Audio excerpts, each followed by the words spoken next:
Welcome back to my channel. Today we're going to play a game I found on itch.io called, Groom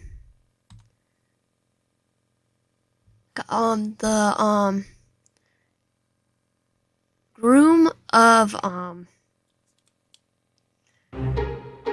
not itch.io, but welcome back to my channel. Today we're going to play a game called Groom of Gallagher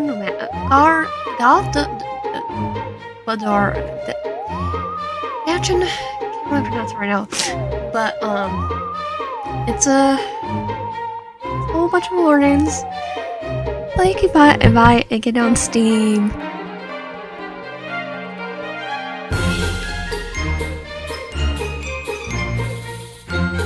So let's start.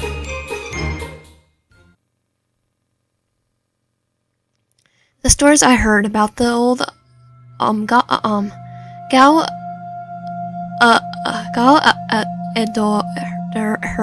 Mansion. The tales and whispers and rumors. Home to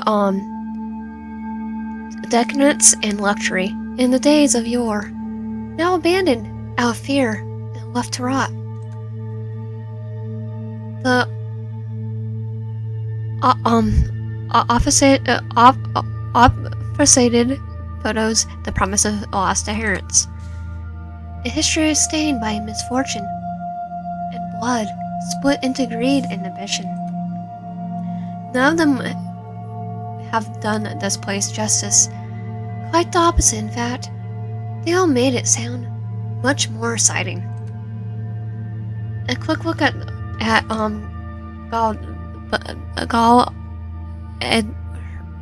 our mansion doesn't suggest anything special. It's just one of many ancient abandoned century-plus old estates around here. I never got the hype. These decapitated old places litter this town like fallen leaves. No one has even bothered to rake up. It's a spot for college dorks to drink and hope no one notice. It's an occasional haunted house for young adventurers, and home to a few basic ghost stories that some of the older locals take pride in. Parents and horror in one great package. Never notice anything disturbing just by looking at it. Sure, close to midnight, an eerie old mansion far off in the main road will spook you well enough, especially if you're alone. Lucky I'm neither of these things. Well, technically I am alone, but not by myself. I followed the phone in my hands for comfort while trying to avoid the frowns of the rows. No need to prick myself just yet, according to Tyler. Gallagher Mansion is abandoned. It's been abandoned for most of its existence. So why doesn't it look like a pile of splinters? Why are the grounds not overgrown with weeds and vines and poison ivy? Team, do you copy? What's the situation on the field? Over.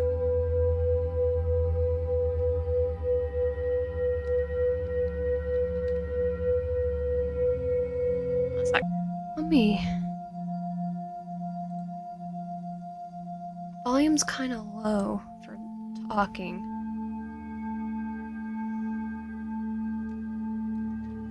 Well, doing fine, Taylor. In fact, I'm a little disappointed. I was hoping something more than a light breeze, maybe a dark and stormier night to really set the mood. Over. Ha, don't jinx yourself now, buddy. Optimal weather conditions will make the mission easier for you and me both. Over. You know, you don't need to say over when we're on... You don't have to say over when we're on the phone, right? We can both talk and hear each other at the same time. Over. A pause. I could almost feel Taylor's pout at the other side of the line. I'm serious though. So far, this may as well be a evening stroll. Keep your guard up. If my sources are accurate, I'm like 90% confident we'll find something in this place. Voices in the other end is Taylor Potts, my long-time dorm bestie. Xavier, Xavier University, and the president of the college's cult history and science investigation club, aka the OHSIC. Meanwhile, there's me, the vice president. It's only because I'm the only member who consistently shows up to the meetings, and that's mostly because I feel bad for Taylor putting in all the effort for all this work for the club. That's why I'm here tonight, of course. Why I'm in the steps of the Gallagher Mansion, dressed up in some very uncomfortable nines, a desperate ghost hunter, walking me through a desperate plan. Long story short, the student university is a student. Long story short, the student university is.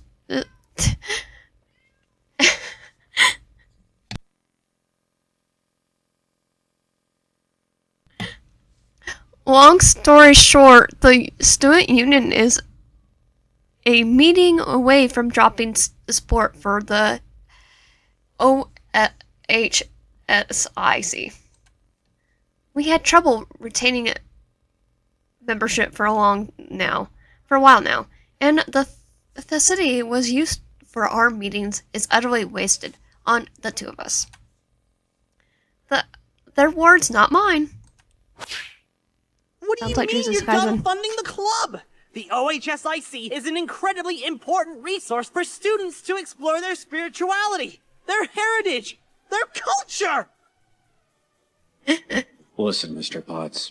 I've pulled enough strings letting you have the club for so long in the first place, but I can't defend you when we're not seeing results. You still have a freaking anime club!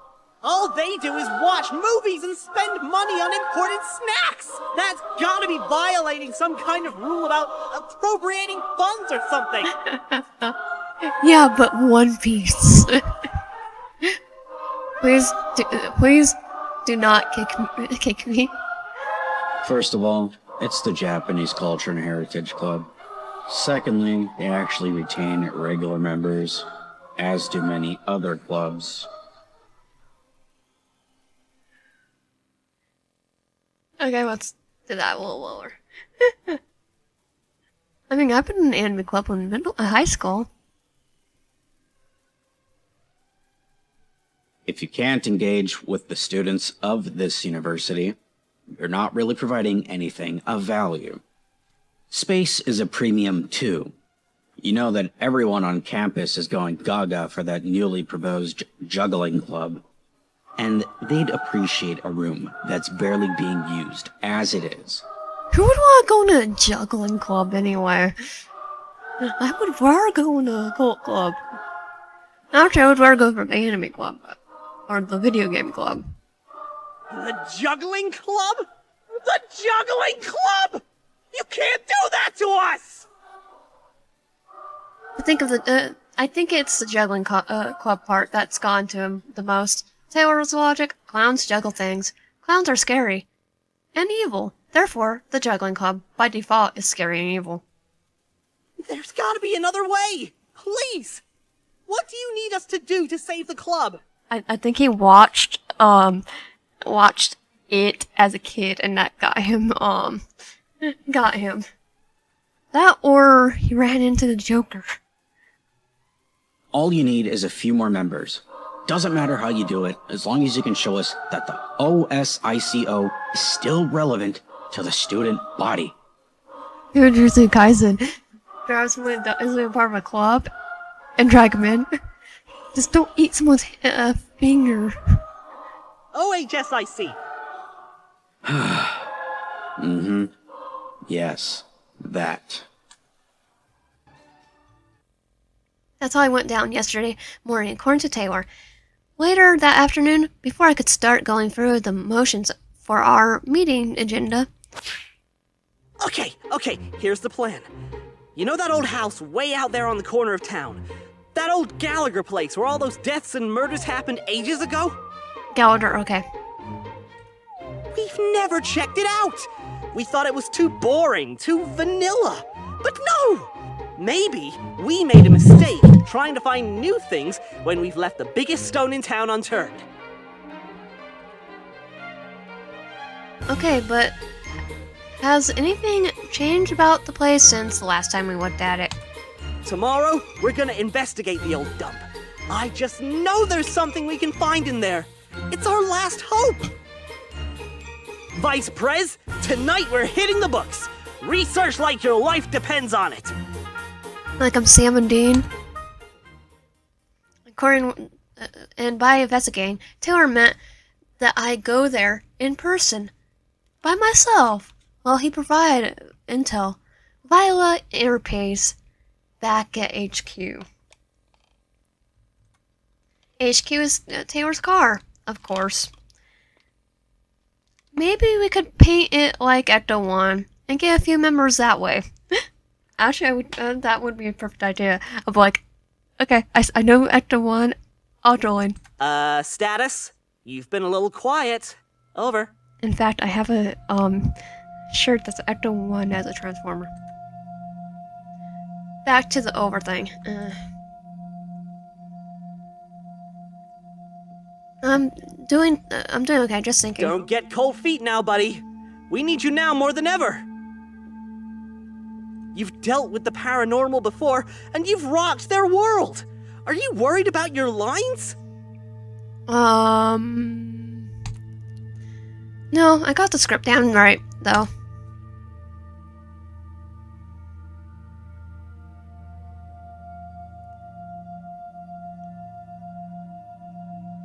Wedding attire is a lot to get used to. My tuxedos are hard to breathe in. I'm worried about tripping on my own gown.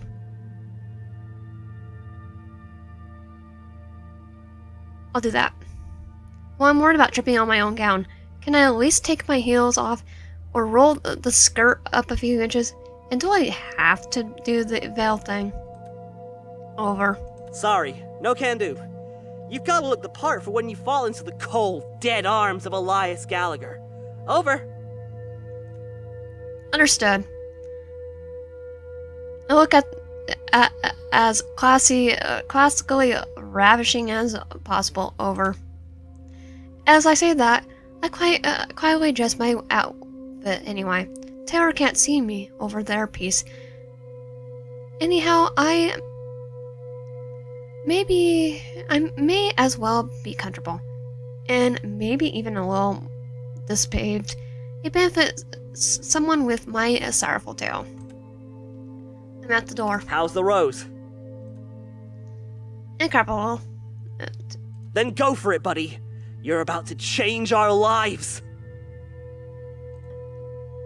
Can I ask you one more question before I start at the mention? Shoot. Do you like court entertainers or whatever is it? Do you like court entertainers or whatever still exist in Victorian times? I don't really know if they did, or why you're asking me that. I'm just saying, what if Elias Gallagher isn't the only ghost left in the mansion? What if I run into his personal clown? Ghost clown? No! Why would you even suggest such a thing? I don't want to think about it. Well, I could be in danger. Unless maybe it's a nice clown who could cook.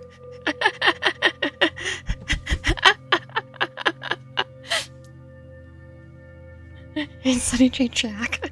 Quit stalling and start the mission already. No, he might not be nice. Really nice after all. Yum, there goes stabby. Click stalling and start the mission already. There goes Taylor hammering in the no fun around sign. Oh well.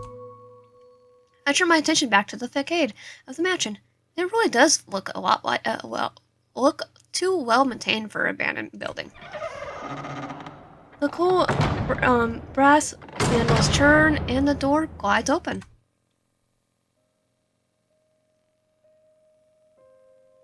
The first thing I notice is how stale the air tastes inside the manor. The second thing I notice is how cold it is in here, even compared to the light breeze outside.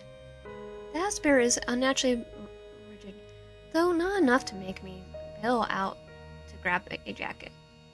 So long as I'm quick. This place was certainly seen better days. Hacker voice, I'm in. How's it looking in there, bud? A lot more promising than that. Now that I'm inside, perfectly ripe for a haunting, complete with a creepy portrait upstairs. In fact, you probably have an asthma attack with all this dust. I have asthma, so yeah. Is your sixth sense tingling? My asthma's tingling. I don't know why, but it's super cold in here. As long as I'm in and out of here fast, I don't think I could worry about it too much. That's reasonable. I think it's time to summon a ghost then. You don't summon a ghost, the ghosts are there. You summon a demon. Roger that.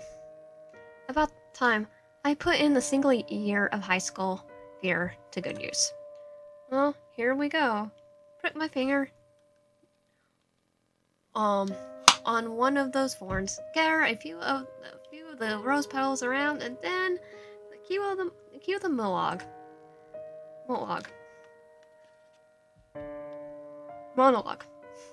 I stuck a breath as the thorn picks my index, channeling the pain in a simply hammy performance. Alas, my poor aching heart. I clutched my chest with one hand, laid the back of the other against my forehead, crying out in the empty halls before collapsing into a heap. The noise reverberates against the wall in a kind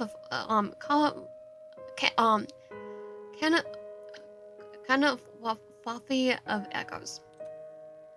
What was me? I have been abandoned Woe is me, I have been abandoned so coldly at the altar. Why did the love of my life forsaken me so? Today was set to be the most joyous day of my mortal existence, and yet all I feel is the pull of despair into my darkness stays. Alas! Thus, oh woe upon such a unfortunate soul as mine. I could hear slow clapping and a stilled call from the inner peace. All I wanted in my life was to know the warmth of a lover's touch. Will anyone take pity on me? Beyond their pathetic sound of anguish, while plucking off more petals, and close my eyes. This is my cue to throw tomatoes at the stage, right? Tomatoes are meant for mean that the performance sucks. I'm doing great, dummy. Alright. Keep up the good work then, buddy old pal. I glance around my surroundings. It almost feels like the painting on the second floor is judging me silently. But it must be my imagination. Why should I continue to live a life unfulfilled? It's almost like I almost think it's better to sleep in eternity, dreaming forevermore, rather than suffering this cold reality. I pluck off the last of the rose petals and cast away the stem. The deep crimson specks of my blood, glimmer starkly in the light of the moon, now dripping through the cobwebs-covered windows. Perhaps I should die as I lived, alone, with naught but my own sorrow. If God was some kind of God or some kind of gentle soul has lent their ears to my pleas, then take me now. Over my head and let a few more tears flow down my cheek. The ritual is now complete. Truly a riveting performance. 10 out of 10, Oscar worthy, or whatever. You don't kill the atmosphere. The temperature suddenly drops to the point where it feels like my blood is freezing in my veins. Something inside my brain screams for me, screams at my legs to run, but I can't move. I raise my head just in time to see the rose petals scatter across the foray, swirling it up into the air. While sitting back in the stem, I threw at the foot of the steps. Alack, what blood is this, which stains the stony entrance of this sepulchre? Wait, who was that? What's happening over there? My jaw drops, and the vague shape of a man materializes from the top of the stairs. My mouth is suddenly too dry to form a coherent response. Elias Gallagher is all his undead and inferior glory glided down to the steps towards me. Holy cow, Batman. Fresh blood in my esteemed estate, stained on a red rose no less. A tragic sight indeed. But not quite so tragic as the one who stands before me. Pray tell, who are you, and what is your purpose here? Run, gal dodge. Bud? Hey, bud. What's going on over there? Elias Gallagher, Lord of the Manor. My name is... Digital Wave, and I am but...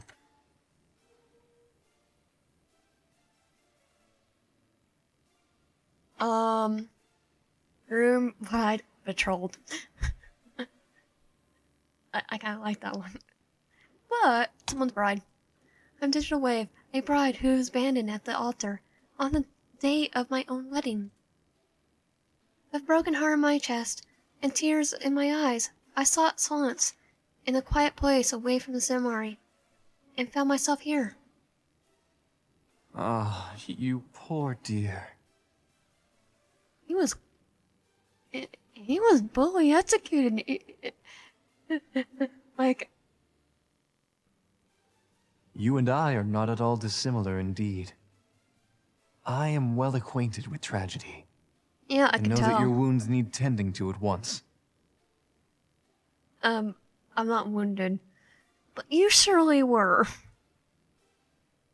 Tell me, would you like to forget the cur who broke your heart?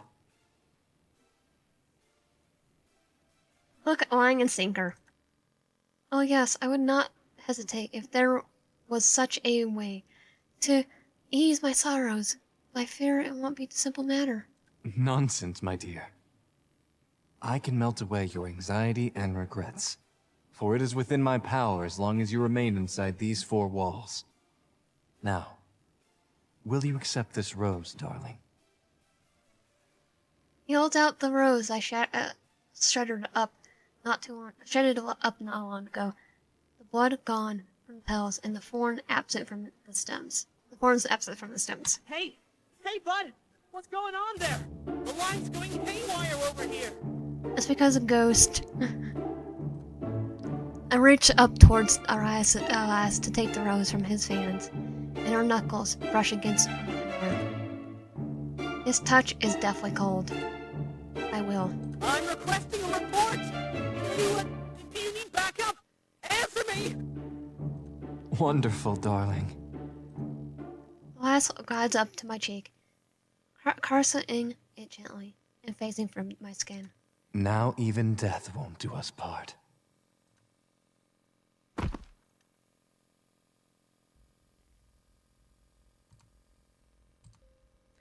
The distant cry of a carnival mystery. Carnival mystery. Carnival mystery. A long wail, a pain moan, whipping through the walls and dancing on the flowers. The petals shake, the stems and pistils tremble, and the perfume and blushes upon me, a mullen sense as strong as a forgotten sun. Strong enough to sting my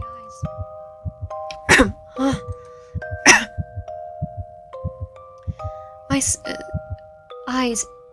I rub my eyes and open them to a blue ceiling.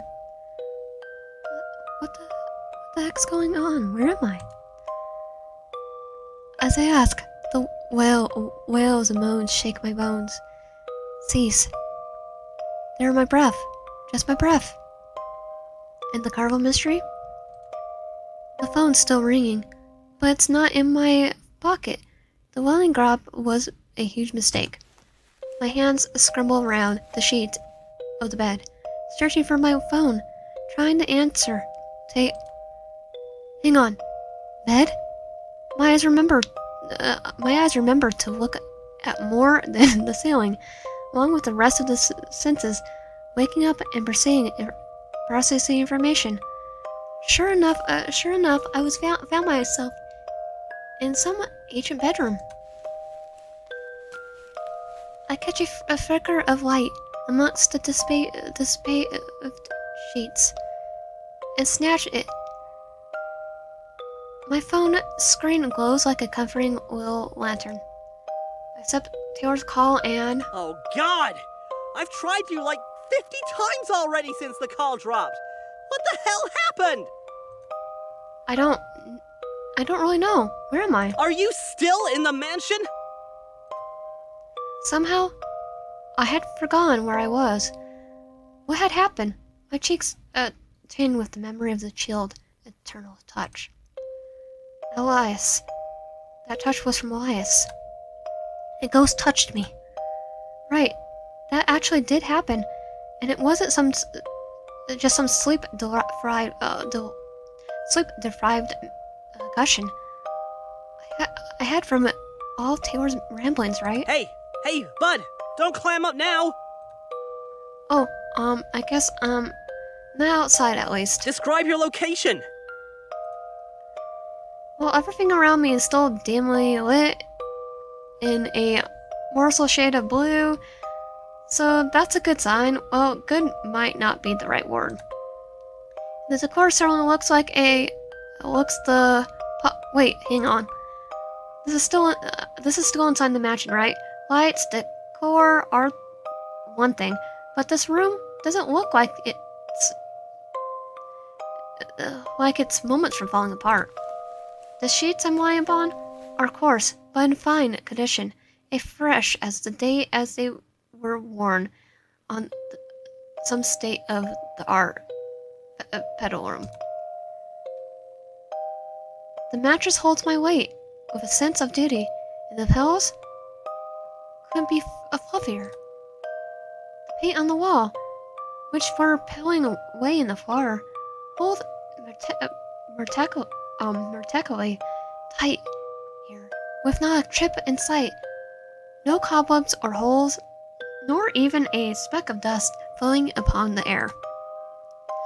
The portraits and paintings all hang straight and untorn, with glided golden flames, the pots and vases without any cracks in their porcelain.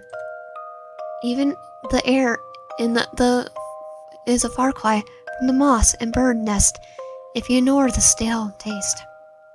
And now that I'm calmer, I also noticed I'm wearing a pair of soft silken gloves that I can't recall bringing with me when I came in. Were these a gift from Elias? Hang on. Look at this bedroom. I take a quick set of photos and upload them to Taylor. Wait, a bedroom? I guess it's a lot nicer than the floor. Nothing falling apart, nothing is stained. It looks like it does look like a part of the same house though. Some general decor. Huh. Maybe the door was locked and nobody got in? This place is a known party hub after all. Maybe the co-eds and whoever else wrecked everything they could reach, but they just couldn't get into here. That seems unlikely. A century of no visiting would still do damage to the locked room. It's not like it's sealed away from the rest of the world. Alas, was this just this room a special place for me? Hey Taylor, can I ask you a favor? Yeah, what's up? Can you, brief me on the mission again? You're kidding, right? I just woke up. I'm pretty sure there's a ghost floating around eager to meet me. So come on. Yeah, alright, you're right. Let's play 20 questions to catch you up to speed here. Okay. Why am I here? Who were the Gallaghers? How did the Gallaghers die? Who killed him? Okay, I want to know who were the Gallaghers.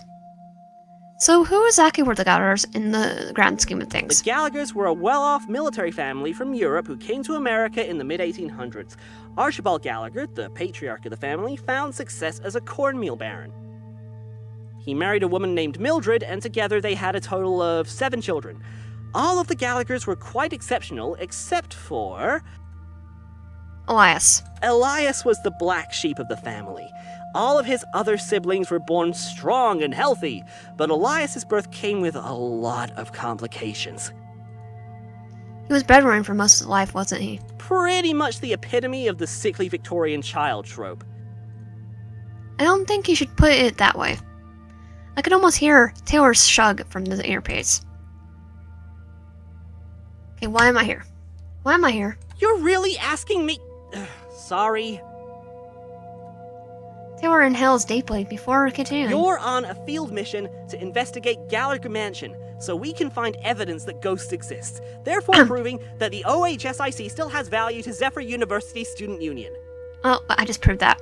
Besides finding a ghost, we're also looking to see if we can figure out where that old Gallagher fortune might be.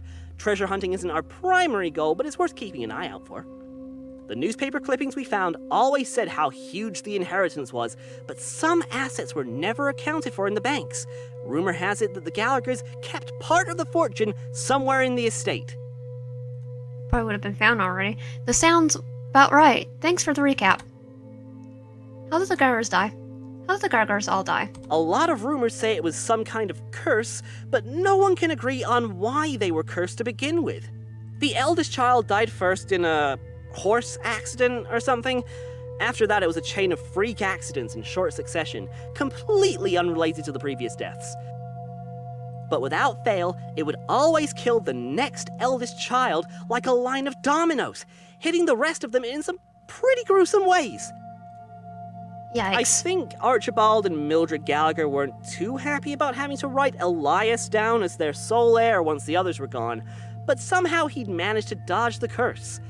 Then, not long after amending the will, the parents drowned in a bridge collapse on what was supposed to be a leisurely carriage ride.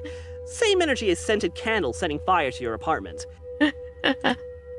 Talk about depressing. And I'm like, if I didn't know that he died too, I would have and gruesomely already.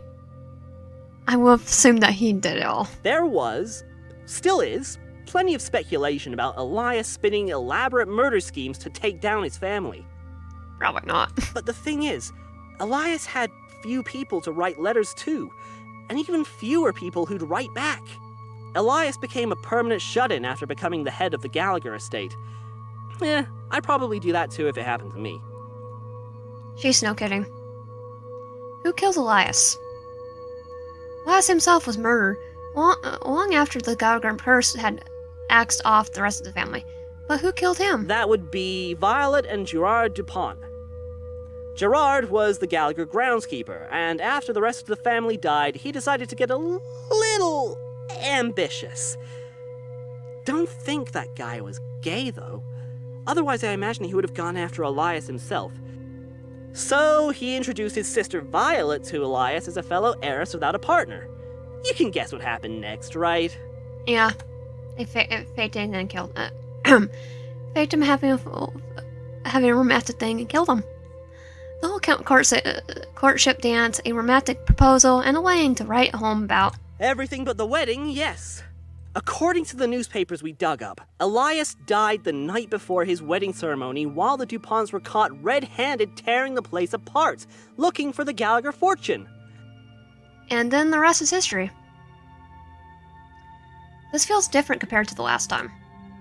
You know, the mansion feels different compared to the last time I had an encounter with the paranormal. Taylor? That's because the last mission I sent you on wasn't a real thing. That was a fake paranormal incident. Seriously?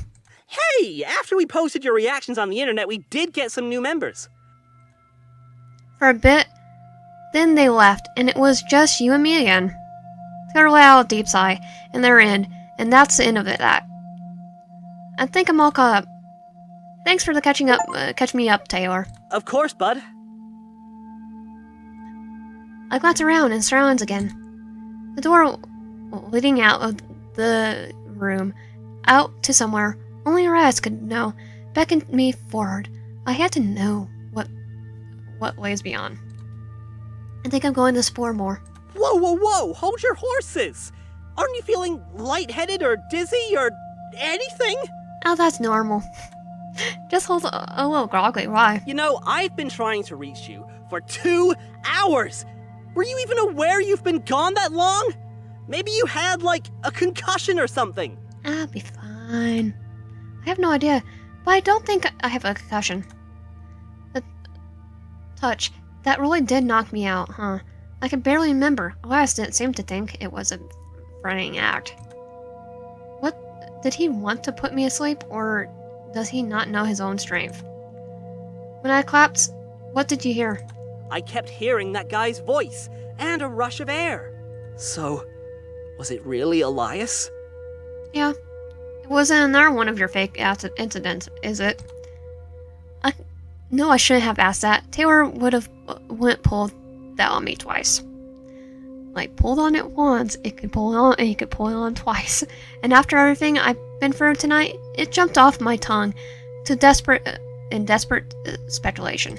No, of course not.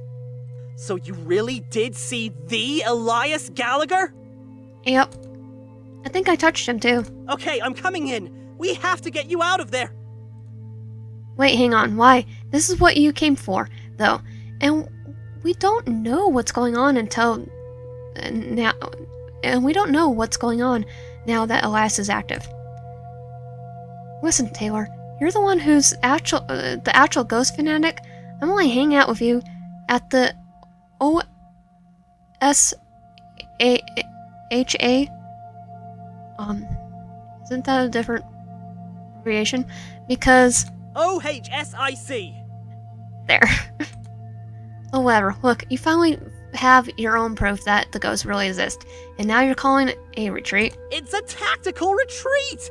I was kinda prepared to find a ghost, but not for you to go MIA for 2 whole hours. Okay, he's got a fair point, and I almost feel a little guilty at how hard he's hyperventilating. Oh, I could. This would probably go for the which route you could do.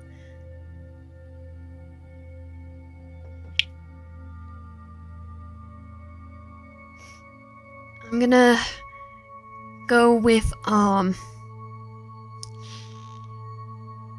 which one should I do? I am going to pick. Sorry for warning you. Sorry for warning you, Taylor. If I'd known that it was gonna clock out for 2, I was gonna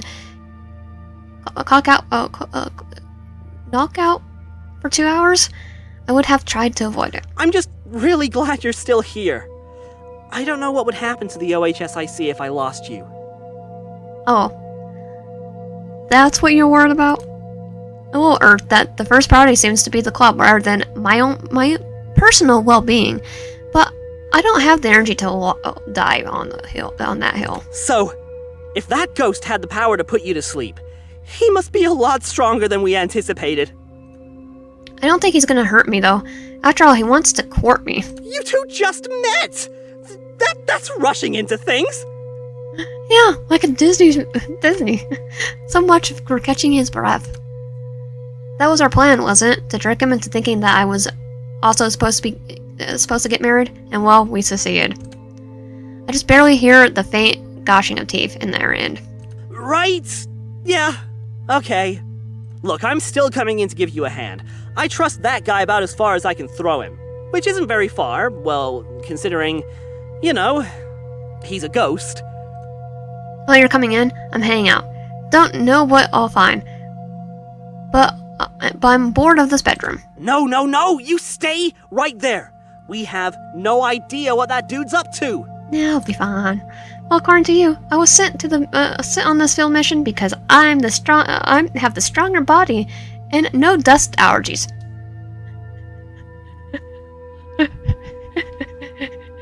For me, you'd be like, I don't want to go. You have asthma. Yeah, it'll be fine. You have your inhaler.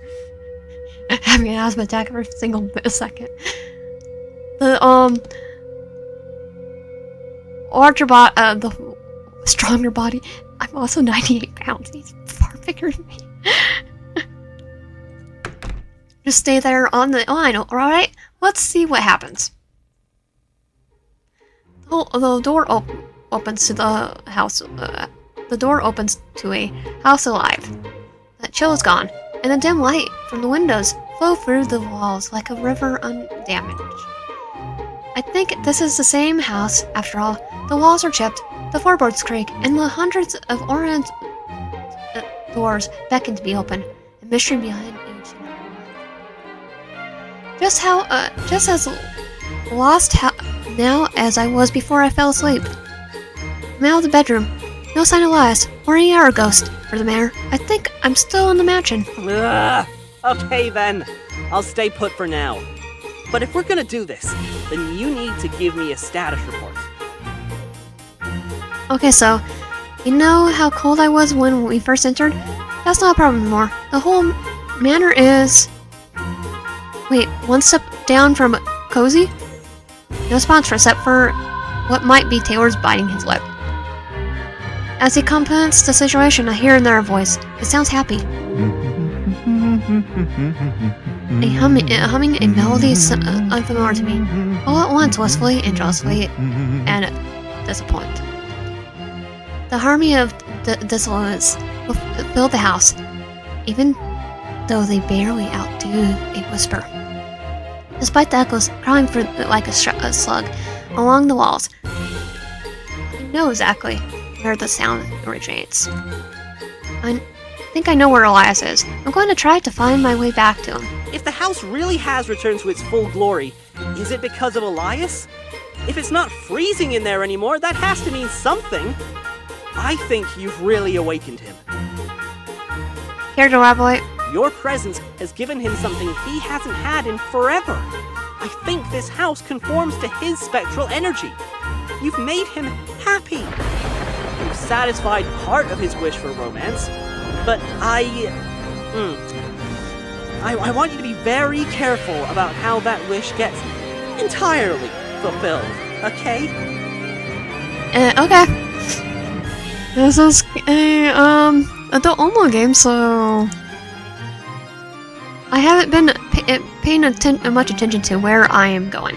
My feet have walked on without a second thought, though touching walls of another dimly lit room. And to Elias Gallagher. Peek into the study, as quiet as I can, sans the creaky door hinges, so not to disturb Elias.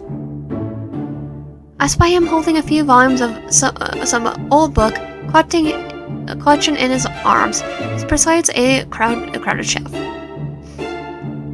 I can't help but notice the content smile resting in his lips. Once satisfied with his haul, Elias floats over to an armchair and sits the books on a nearby accent table, making sure they're in the preferred order. Tea and some snacks wait for him to sit down. Wait, can a ghost even eat or drink? Not pondering the question, I lean forward to get a better look. the door clicking as it unintentionally pushed fur open. Oops, I ruined his reading time. He spotted me. Oh, my dearest. Wait there. Here was over, ghostly tail swishing through the carpet. In a light instant, Elias floats before me. Chest puffed dramatically. Please, my dear. You mustn't wander around. Things remain out of sorts. I do my best to ignore Taylor's annoyed groan. But when I heard you humming, my feet began to move on their own accord. Why, you must have summoned me here to grant you company. Sure, the line was cheesy, but it wasn't wholly inaccurate. I was traumatized somehow by something. And here I thought I had been quiet so as to not disturb your slumber. Sincerest apologies for rousing you from your rest. No need to apologize, my dear, for I have already awoken. Elias cocks his head. And yet, that changes little about the unreadiness of this manor. After all, I have to do all this cleaning myself. Simply look at the state of this study. Oh, it's so far gone from its glory days. Didn't you say it was pristine? I did, and I stand by it. Vaguely perhaps wish they were this claim. Either Elias is a perfectionist beyond compare, or he and I see two different versions of the manor. And yet, I found these rooms quite beautiful. Just wait, and be amazed. I will have to find new staff quite soon. Sadly, they did not stay with me as I left my body behind. Oh, if only they had. Now, don't get too preoccupied with the staff. You have all the time in the world to replace them. On the contrary, arrangements must be made with all haste. Arrangements for what? Our wedding, of course. Taylor chokes on this bit through the earpiece while I stand there and replay the last sentence in my head. Could we actually get married because you're already dead? The saying. I can't blame Elias for wanting to rush after decades of waiting, but Taylor mutters something indescribable under his breath. I feel the same though. I might be in more trouble than I expected. But I only just been left at the altar, my dear. A long time for you has only been a sunset for me. I asked graciously to let us seek a compromise. Last tilted his head once more, eyes locked with mine. But your heart... I can hear its soft, gentle tears fall upon your soul. I promise you, my dearest, that a heart does not heal easily. No matter how many tales of tragedy and hardship one may read, reality is much more painful. Why, my own heart has been broken more than a dozen times over the course of my life. And alas, it has never once healed, only turned to an aching scar. And I have tried my damnedest to ignore these wounds, to let them bleed out and coagulate into some semblance of strength. But it left me sickly instead. If a heart is to be mended, surgery must be immediate. I hear surgery and ghost. I'm getting out dodge because it gives me nightmares of the one boss in Yokai Watch that was actually kind of scary. The ghost surgeon, the yokai surgeon guy. Last takes my hand into his cold, eternal grasp. And here before you is someone who can mend your broken heart. Someone who can cherish you, stay with you, create happiness for you. I never had that chance in my own mortal life. And after so long, my dearest, I want you to choose happiness, not sorrow. and I want to be the one to give you that happiness. I'm flattered. Something his words ring truer to my heart than I could have expected. All I'm doing is playing along, acting my part, but if I had actually been left in the altar, would I? Whatever you do, do not trust him. At all.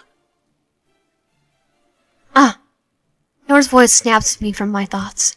But also, don't do anything to upset him. Play it as cool as possible. I like how yes, the will was right there. Elias gave you a very thin rope to walk. Don't fall down. Do you understand? I know. Okay, I got this. I can't walk in a tightrope, or at least fake it. Why not show me what else there is to Elias Gallagher? Let me indulge in my groom before I marry my husband. Yes, we shall do that. But I cannot wait forever either.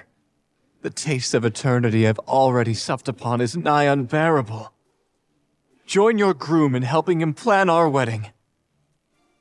Thorn once more grabble something unaudible.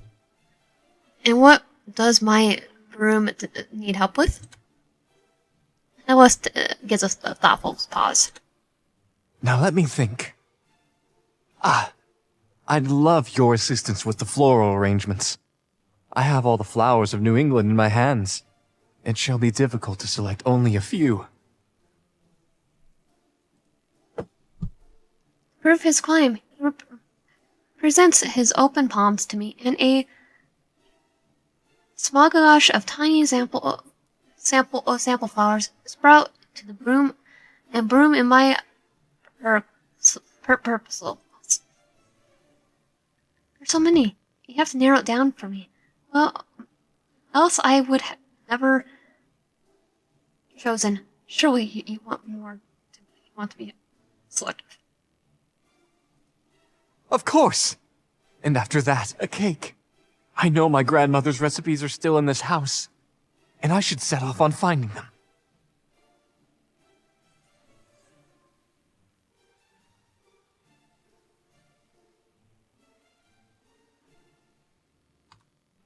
I've tasted them all when I was still in the flesh, and they're delightful. As such, I leave the choice of cake to you. I can certainly do that. And finally, since you'll be marrying into my distinguished family, I'm eager to bestow upon you a gift suitable of that prestige. I shall lead you to my treasury and introduce you to the family jewels. Taylor stiggers. I can't help it. I laugh too, but try to mask it tastefully. Delightful. So I shall pick the jewelry to wear for you? Precisely. Very well. And with that, I believe we have reached an agreeable compromise. Then let us begin. Take my hand, and I'll lead you to the greenhouse. Elias isn't nearly as cold as earlier, but my fingers phase through his just slightly. All the same, it's enough to simulate the gesture of holding hands at least. Satisfied with arrangements, he led me out of the study and back through the halls. As we walk, I re-examine my surroundings. It really is hard to believe just how much of a glow up this place got. Hey, partner. How are we holding up? Splendid. I always wanted to hold hands with a man I love. Elias cast me a sideways glance, and I brushed. I don't have the heart to tell him that I didn't really mean it. We passed through the floor, and on our way to the other end of the mirror, 2 hours I was knocked out for, huh? Elias practically dragged me to this point. At this point. This hallways is almost identical to the other end. Sans the glass double doors around the corner, Elias faces through so he can unlock the hold them open for me. After you. I take a step through the doors and entertain Entering the word of Flora, seems the greenhouse still works as intended. You shuddered a little. Is there a chill, my dear? Not quite, no, quite the opposite.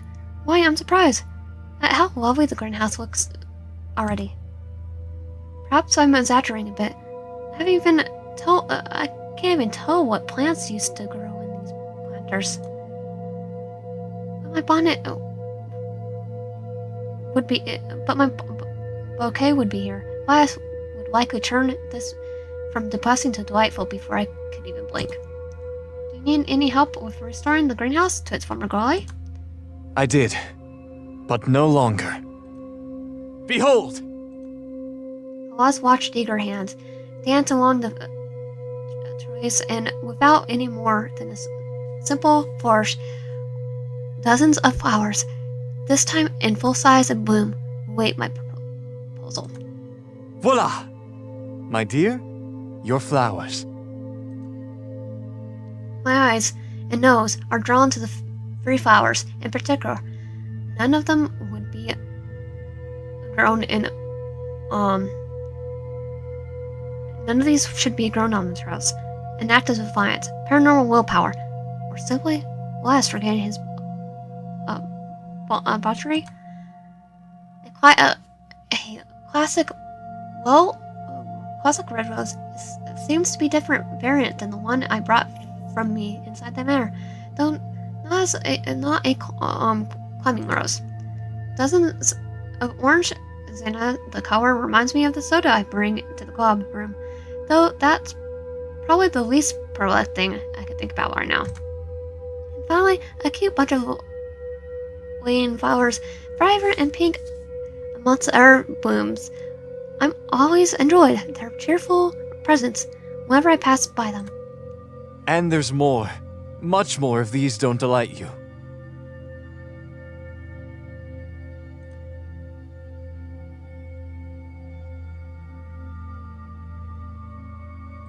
And there's more. No, I think one of these shall be delightful, I suppose. And which will that be, my dear?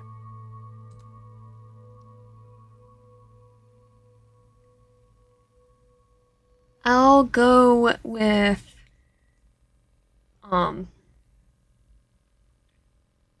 there's 4 endings. So I'm going to do the roses. The rose is always our classic choice. Red means love, yes? Red on a rose means true love. Undying love. Eternal love. Sounds about right. Taylor had me pick through a few books on flower language over the years, hoping we could lure out some ghosts with the right rooms, but I could never keep the meaning straight in my head. Elias was the type. Red roses were easy. Would he know more? Yes, I think they're a perfect choice for us, then. Do we have a vase? Of course. Vicar of his list, a pile of dust on the other side of the room, collapsed, and in his grasp he holds a perfectly clean, nearly translucent glass vase. Acceptable? As much more than acceptable, and something to cut the flowers. Oh, and gloves to handle the thorns. Of course. Provides me with the tools, and I set to work. Do I need to trim the stems before putting them in the vase? I think that was a trick to remove the thorns, but if I knew it, it's long gone. Careful. Simply go slowly, and the rose will happily let its guard drop. I guide the knife he provided slowly to the stem, as parallel as possible, and when the blade hits the thorn, it cuts through like butter. There you are. See? Not a thing to be afraid of. Not a moment that needs to be rushed. The whole day has been rushed, as I'm sure it's a sense of I've literally met a ghost after years of trying, but also all the pressure. I had less than 48 hours to prepare my own wedding, even if it was fake. All The sun researched all the desperate planning and not a brief in between. My hand slow to crawl and savored the moment, pursuing each thorn one by one in a fall to the greenhouse floor, decorating the tile reddish green points. Naturally, there are no more thorns to prune. I add 2 another rose to the vase, hoping it looked okay. Then another. Splendid! Now, did you have thoughts on accoutrements? Accent flowers, that is. Alright, there's a dozen roses, not a handful bonnet. I hadn't thought about it. Perhaps is that into flowers. Just some for us? My pleasure and my honor. First, some baby's breath. Fake the flower language. If you get it right, he'll be happy. If you get it wrong, he'll have the joy of correcting you. Theodore's voice is in my ear. Baby breath. That's something about youth, correct? In this bouquet, more a symbol of innocence and purity. Well, I hope he doesn't get weird about purity because I definitely cannot meet the Victorian standards. They work stunningly when used sparingly. One may expect that their small size must be bolstered by great numbers, but that's simply not true. I don't think anyone really hits the Victorian standards. I tried to take their advice. The little white flowers slipped between the roses, resting like snowflakes spinning in midair. Fall. Elias could make a rose bloom in winter, couldn't he? I think about what an odd wedding that would be. But his hands continued to guide me, raising the baby's breath with a switch. Do you see how that little bit of elevation gives the whole bouquet a sense of dynamism? Personality. As much as a smudge here? Here. He reaches out, and his hands flow through the stems, through the petals, and through my fingers, lifting my hand, along with the flowers, ever so gently. Ah. Just like that. Would we like more flowers in the bonnet? Yes, I think so. What would you say to lemon balm? Okay. I'd ask how closely related they are to lemons. There's Taylor with the snark again, of course. Only some leaves, green and small. Perfect for filling in the gaps and adding a rich aroma. Do they mean something about the sweetness? Probably best not to ask about the sourness. Sympathy and compassion. Though speaking of sweetness, these leaves do make a nice tea. Perhaps you could brew us a few cups when we're done here? Oh, what an excellent idea! Yes, I think we shall have that lemon balm tea. Let's save some of this for the kettle. I tuck some of the leaves around the edges of the vase and follow Elias' suggestion with the baby's breath and make sure to raise some up too. I try to keep a breath of more keep it beneath the more sunflowers. But every now and then, I can make sure a few of the little buds of baby's breath barely pick out from the bottoms of the lemon balm. Elias watches me, a polite smile, the same one I've seen so many times now. His eyes are brighter, giving him away again. This time he's trying to downplay his joy. Would you like to help arrange? I would love to. Elias turns his hand in the vase, carefully making sure that what he adds complements what I've composed. Even though I've never done this before, even though I've never looked so closely at okay, I could tell what I've touched, what he touched. Honestly, all better than it looks good. Lovely. Thank you. I think one last flower, and you should choose, my dear. Shows me 2 different flowers. One flat, delicate yellow petal. Another thin, Whimsy, standard of purple. I don't recognize either. If it's my choice again, choose to savor the roll the. I choose to savor it and roll the flowers around in my meaning. Let them delight me. I don't have to understand the meaning. Yellow ones. Do the purple. The yarrow. Excellent. Admit that I'm unfamiliar with these. A symbol of everlasting love. Again? I choose everlasting love twice. Double eternity. I try not to think about it. They're only flowers after all. Last night I returned our hands to the bouquet, adding the final touches. The flowers look absolutely gorgeous, my dear. But still nowhere near as lovely as you. Thank you, Elias. I can feel my heart hammering in my chest. They're just plants, innocent little flowers. Flowers with too many meanings, too many promises. Is something the matter, dearest? You look a bit pale. Just admit that I'm a bit tired.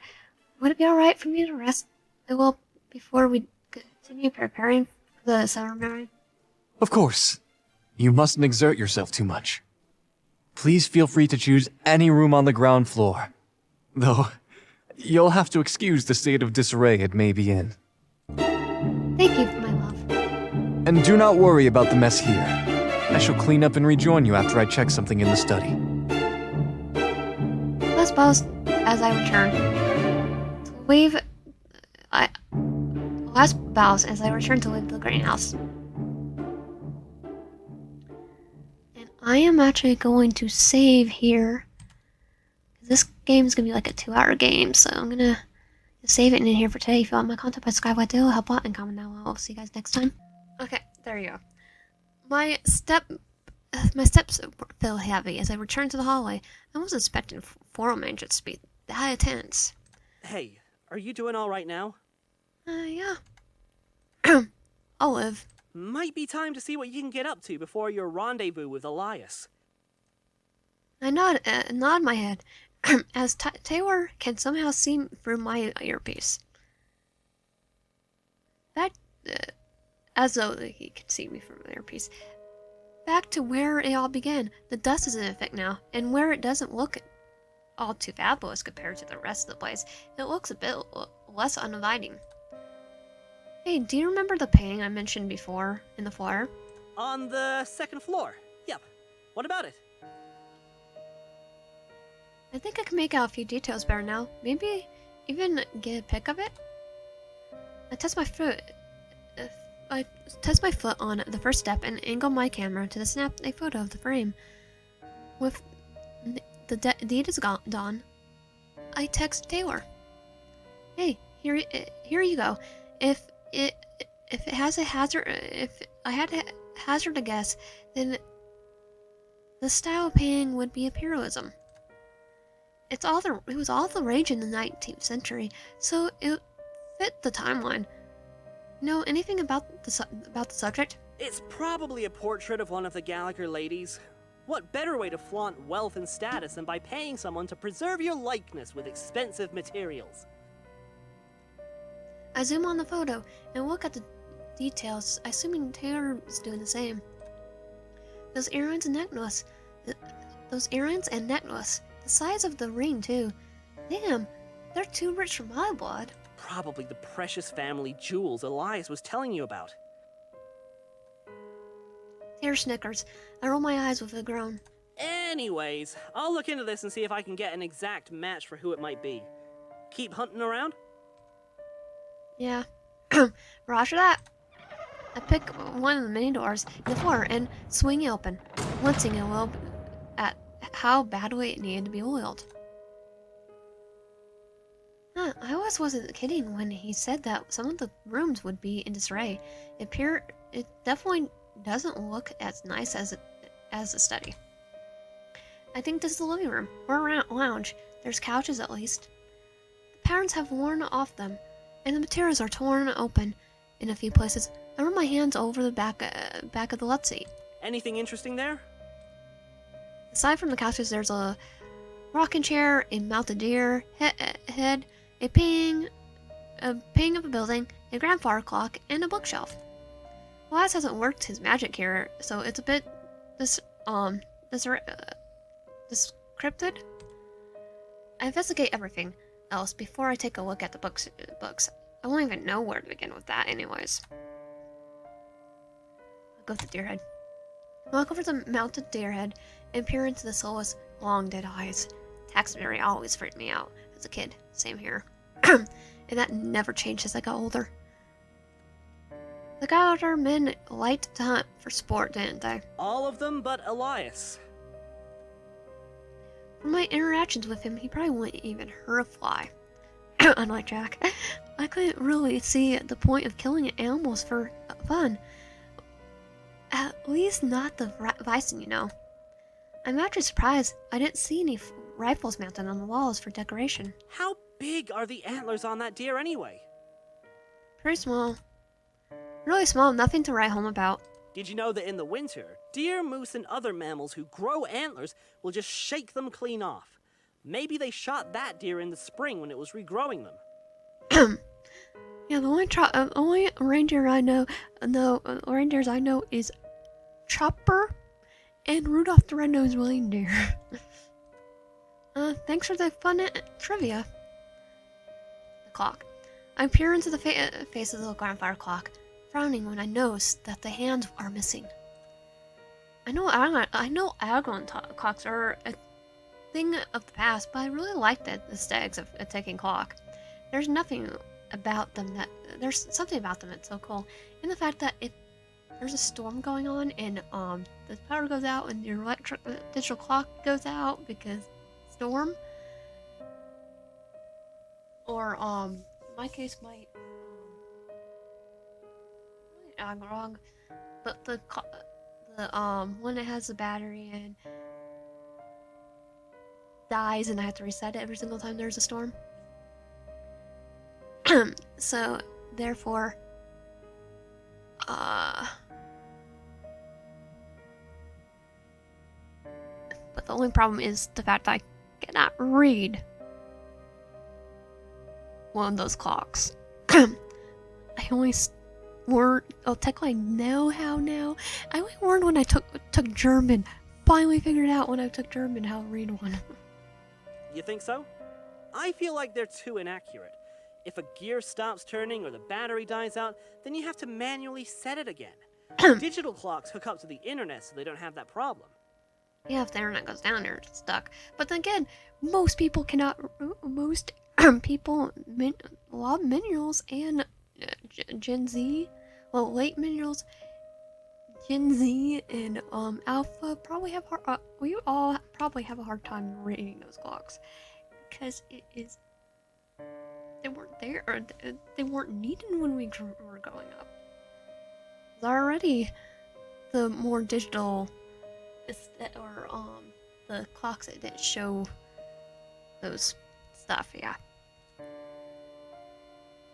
You think so? Taylor, you're missing the point. It's about aesthetics. Taylor lets out a long grumble instead of bothering to argue with me. Spectating. Another painting. The time of a building's facade. It doesn't seem to be the matter, though. So I wonder if the painting has any significance. Do you know if there's any secret passages in the mansion? I wouldn't doubt it, since the Gallaghers had this place built just for them. But I wouldn't know where they are. They're secret for a reason. Gee, thanks. I tried to lift the painting just enough to see if there's anything behind it. There isn't. Look, finish looking. Hey, Tara, I looked at everything else besides the bookshelf. Besides the shelf. I'm going to check out the books. Any ideas where to start? Tell me what you're looking at. I scanned the spines for titles. There's a Cyclopedia series, a dictionary, a thesaurus, a Bible hymns, a selection of Shakespeare plays. I pull out an old tome of Romeo and Juliet and flip through the yellow pages, or at least try to. The corners of the pages disintegrate in my fingers. Ha ha! Bingo! I finally got a match on that painting from earlier. Oh yeah, who is it? I slide the book in my hands back to the shelf before hazarding a seat on one of the couches. Months later, Taylor texts me a black and white photo. Check it out. That's Mama Gallagher herself. Mildred loved to host tea parties and dances at the manor. Always made a grand show of the family bling while she was at it. I don't blame her. She's very beautiful. She was the envy of the land until that Gallagher curse killed her. Anyways, that's one mystery solved. Think there's anything else in here? I stand up and check the shelf again. There's a children's picture book about clowns. Don't open that! Okay, nerd. Well, nothing else really calls out to me. So I'm gonna go to the next room. Over. I pause momentarily. I'm over. Roger that.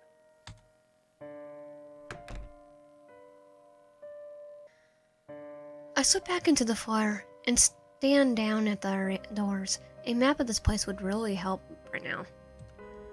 Here we go. Oh, here we go. I push past another door at random and peek my head inside before walking in. It's a modestly sized room with a rectangular wooden table surrounded by chairs, along with a small chandelier on the top of the ceiling. I think this is a dining room. It seems well suited for eating meals here with a large family or guest, at least, and it's much better condition than in the living room. What else is in there? Fireplace, table, chairs, lamps, and a fancy-looking cabinet. More books in there, looks like it. Take a look around and tell me if there's anything interesting before you indulge in literature again. I did last time, too. I didn't just go finish. Roger that. Inspect the fireplace. I head over to this fireplace and start knocking on the walls. Hope there's a secret passage here. No matter where I knock, I can't find any. I didn't find any sections that feel or sound different. No dice. No dice. Keep at it, bud. Your dream will come true one day. Inspect the table. There's such a nice table. It got a Wanku wood finish and everything. Can you stick to the mission, please? Hey, I'm doing a lot of walking here. Let me sit down for a moment. Taylor huffs in my ear while I pop down on the chairs, which happen to be surprisingly cushiony. You know, he never really answered my question from before. Which one? About the popsicle ghost clown would serve it. No, we are not talking about clowns! What if the ghost clown man made me? What if a ghost clown man made you blueberry pancakes in a bid to gain your friendship and trust? I don't even like blueberries, and waffles are superior in every way. They can hold syrup, melted butter, or whatever you top them with, so you lose less to your plate. You definitely don't want like Jack. But Taylor, keep in mind that you need to lay your face down in a freshly stack of fluffy pancakes at least once in your life. It's like being hugged by a litter of puppies. I am not putting food on my face, or my face into food. No, end of conversation. Get back to the mission. I cut my tongue in annoyance, and he clicks back. Inspect the floor lamps. I could use some light here, but these lamps are probably dead, aren't they? Yeah, they're just as dead as Elias. I wonder if Clutchers would go wild for some antique light bulbs. Of all the things in this mansion, you're thinking of stealing the light bulbs? What do you want me to... what? You want me to walk out of here with the table? Fair enough. I hold one of the lamps in my hand and try to twist the bulb off. It won't budge. Scratch that. I'm not gonna bother. Hey, want to know another fun fact? Thomas Edison didn't actually invent the light bulb. He bought the patent from two dudes named Henry Woodward and Matthew Evans. There's also the fact that other people were working at around the same time, like Nicholas Tesla. Edison was able to claim fame thanks to the fact that he had enough capital to finance improvements to the design. So the moral of the story is the rich get richer and the poor stay starving? My point was that popular history gets written by the winners, but that works too. Finish looking. Nothing else to look at but the cabinet now. Let me know what you find. Oh, kneel down by the floor and inspect the books on the bottom. There seems to be cookbooks of various European cuisines, Irish, Polish, Dutch, and so forth. No dessert cookbooks here, but maybe they're behind the glass. Right, Elias wanted to bake a cake for you. Would he even be able to eat it? He did have a tea set in the study, so maybe it's like his offerings for the departed. Can you say that again? The line's coming out again.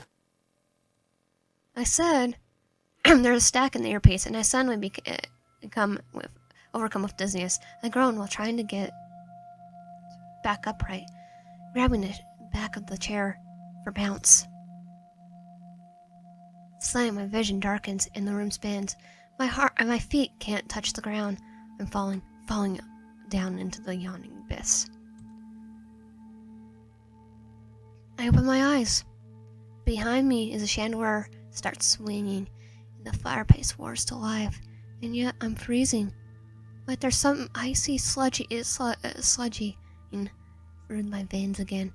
It's horrible, and I'm scared. This is definitely the same dining room, but everything feels wrong. I grip the chair harder and with my head. This was a mistake. The closing the glass of the cabinet is a figure of a woman.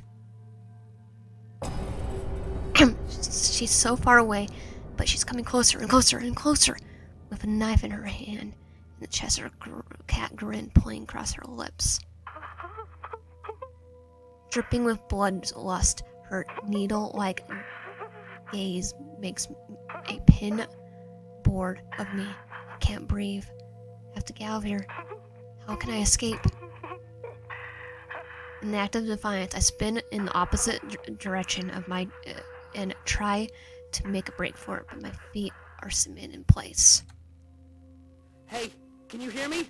Answer if you can hear me! Get away from me. My knees give out and I collapse back into the chair. Are you okay? Were you attacked? Not physically. Static took over the line again, and I heard something garbled from your end. Some kind of whispering or chanting? Was that you? No, that wasn't me. I saw a deep gasp of air trying to regain my breath as Taylor's voice rings in my ear. Hey, what did you see? Violet Dunport. I spin out the name without thinking. I know whoever I saw was a woman. But was it really Violet? I'm starting to think there are some other spirits in this mansion besides Elias. Why else would there be interference when he's not even in the room? Goodness, are you quite alright? And speaking of Elias, he comes right over here. I look up at the sound of Elias's voice. Why do you look so pale? Oh, my sweet Elias, I'm going to tell him I had a vision of someone, probably the woman he was supposed to marry, changing me. Am I going to tell him that I had a vision of someone, probably the woman he was supposed to marry, charging at me with a knife? It simply feels as though thousands of years have passed since I saw you, my love, and I begin to feel a bit lonely. Tara groans at their side, while I fake a pacifying grin. It's been like, what, 20 minutes tops? Forgive me for leaving you to your own devices for so long, dearest. I am here now, so there is no need to linger in the despair of solitude. My my gratitude, Elias, but simply my pain is nothing compared to your own. Worry not, my love. For my years in the flesh prepared me for such an existence. I am not forgotten. It could be my imagination, but I see a flicker of pain in his eyes for a moment, as if he's trying to convince himself of the last bit. Why, even before you came to me, there would be the occasional visitor to my manor. None quite so welcome, mind you. Most were in a stupefied, intoxicated state. aka drunk. Good entertainment, but not the company I'd choose to spend the rest of my waking moments with. Unlike you, my love. Man, this guy is just... ugh. I'm trying my hardest not to roll my eyes at Tyler's unnecessary commentary. Let us not linger on such irrelevant matters then. Shall we resume our preparations for the ceremony? Why, yes, a splendid idea. Elias moves towards the glass cabinet and a bounce in his float. Swinging the doors open, he starts humming. Our wedding shall be oh so fine. The layer cake most of all, unforgettable. Nana's baking divine, and when paired with white wine, to not taste it would be quite regrettable. he's doing a poem. Oh, though I do miss her cream pies as well. Shame those aren't quite appropriate for a wedding. He's trolling. Oh my god! Did he just say cream pie? They are. That's food. Get your head out of the gutter, I'll make you cry. She wrote the recipe in a manner such that you could make it in any sort of flavor, so long as you had the proper ingredients. Say, what flavor shall our cake be, my dear? Chocolate. There are so many options to choose from, aren't they? I simply can't decide. What do you suggest, dearest? Elias hums in the spine of the cookbooks with a little more focus. I was quite partial to Earl Grey myself, but vanilla is always agreeable no matter the party. Though perhaps a delicate lemon with hints of lavender. Is something the matter, Elias? I must have misplaced grandmother's dessert recipes. I can't find them. Elias lowers his hand from the cabinet and sighs. Crestfallen. Where did I leave them? I know I have seen it within the past decade at least. Hey, here's our chance to look for more clues somewhere else. Tyler makes a good point. Perhaps I can assist you in a search. With the two eyes, I'm sure we'll find your grandmother's recipes in no time. I am loath to ask my betrothed to make up for my mistakes, but yes, I would appreciate your help. Do you have any irking of an idea where you may have left them? Unfortunately not. I do know that it must be in the manor, however. None of my possessions have left the grounds. I will investigate the common room. Take care where you may search, and be cautious of the second floor. I have done my best to stabilize the structure, but it does take quite some energy. I understand, my love. May we find your grandmother's recipes soon. Last bows before he takes his leave through the door, and I release my breath. I didn't realize I was holding. Is he finally gone? Looks like I could try to look around on the second floor, but where should we start? Well, you never got to hunt around the study since Elias was hanging out in there. But I wonder if you can find his bedroom. Seriously? That's what you're thinking of? Terror pauses, and then he speaks again. He can hear his voice waver. We also have no idea what caused that vision you saw earlier. Should we return to the stay, search for Elias' bedroom, or stay here in the dining room where you saw the last vision? We can only be one place at a time.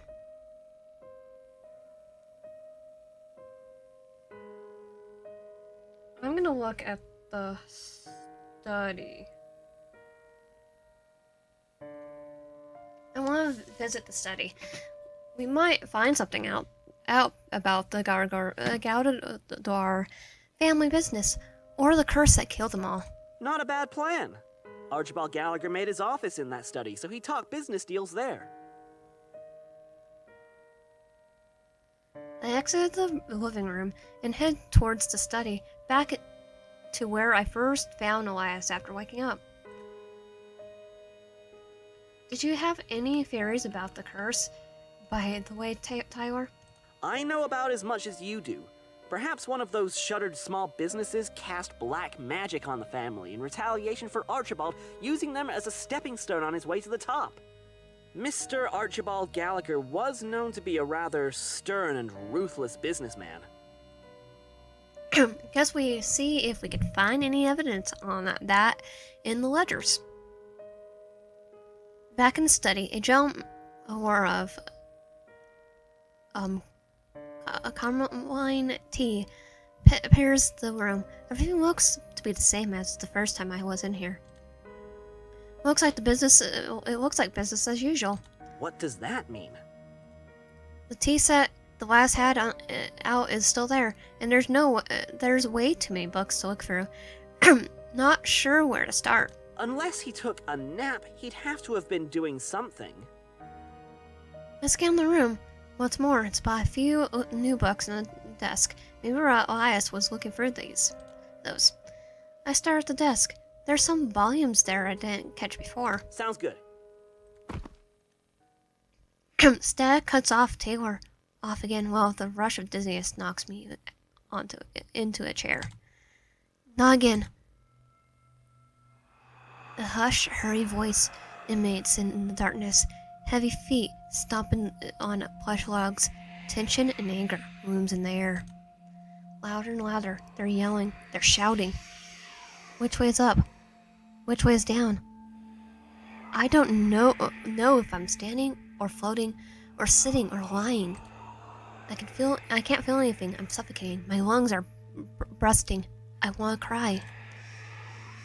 A tiny ray of light binds me. I rush towards it in hopes of granting my solace. Cupping my hands around it so it doesn't escape. Inside the light is a low motion picture. 2 figures in study, one taller, one older in a chair.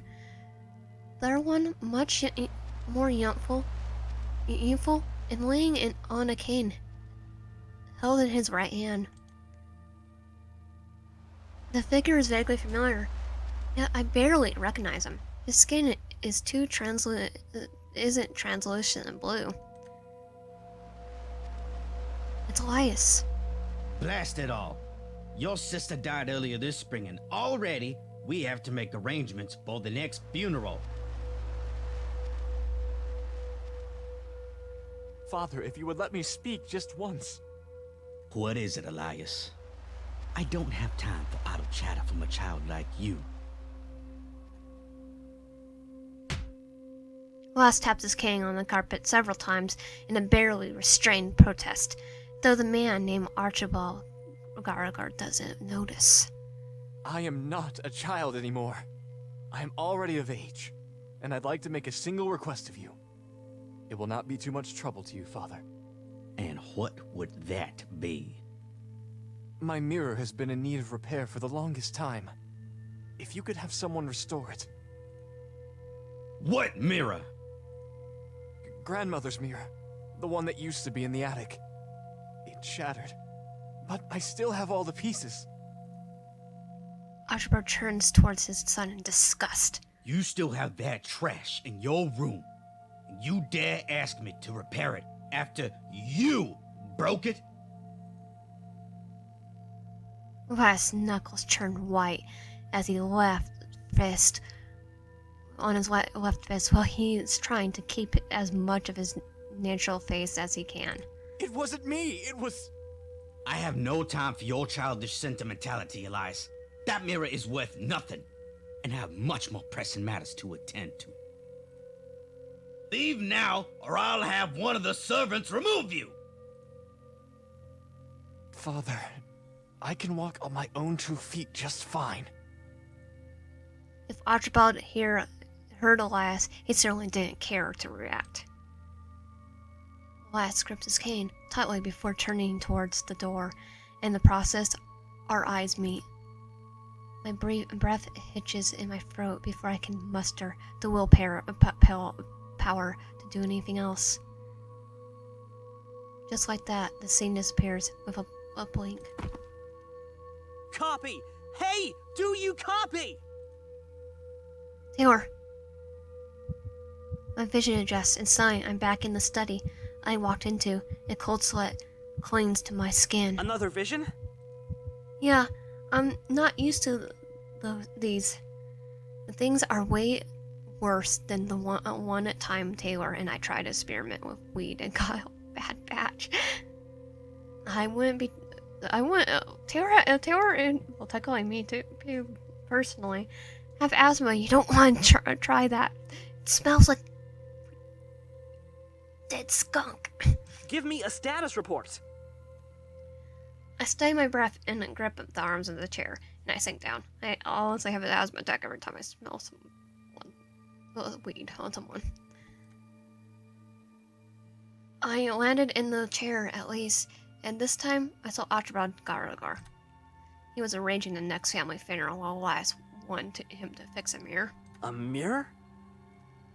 He said it belonged to his grandmother. I'll see what I can find out about it. Was there anything else? One of the other things I saw was that Elias was using a cane, and his dad said something about having servants remove him. Just like he was an object. What the actual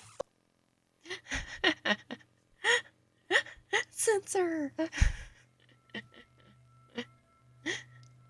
I don't know. Archibald said it as if Elias couldn't leave the study on his own. Like he had zero anomaly. And of course, Elias was really upset. I'm upset about... Hell, I'm upset about it. Take your time to catch your breath. Let me know when you're ready. I close my eyes and try to take another deep breath. Those flashbacks, or memories, or whatever, are extremely tiring, and assuming they are all from Elias's life. I shudder a little. I can't believe he had to go through that. I almost want to cry for him, but I don't know if I had enough time to do so right now. I need to focus. I'll bring the chair up to the desk and immediately start rifling through the books.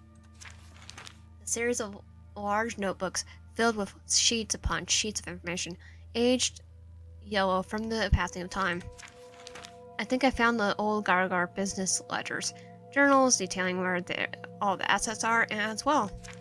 I flipped through the more pages, more books. They're blank names, but no clue as to where the jewels might be. So close, yet so far. Also, I would want to know more about him and what did the curse. So, I reached the end of the fine notebook and stared stunned at the last leaf. Unlike the other pages written in neat black ink, the red scroll screams at me. What the? What's wrong? The last page of the ledger says, "Those without fortune cling to what they can." It's written in red ink, like someone was desperate. Wow, that's ominous and not helpful at all.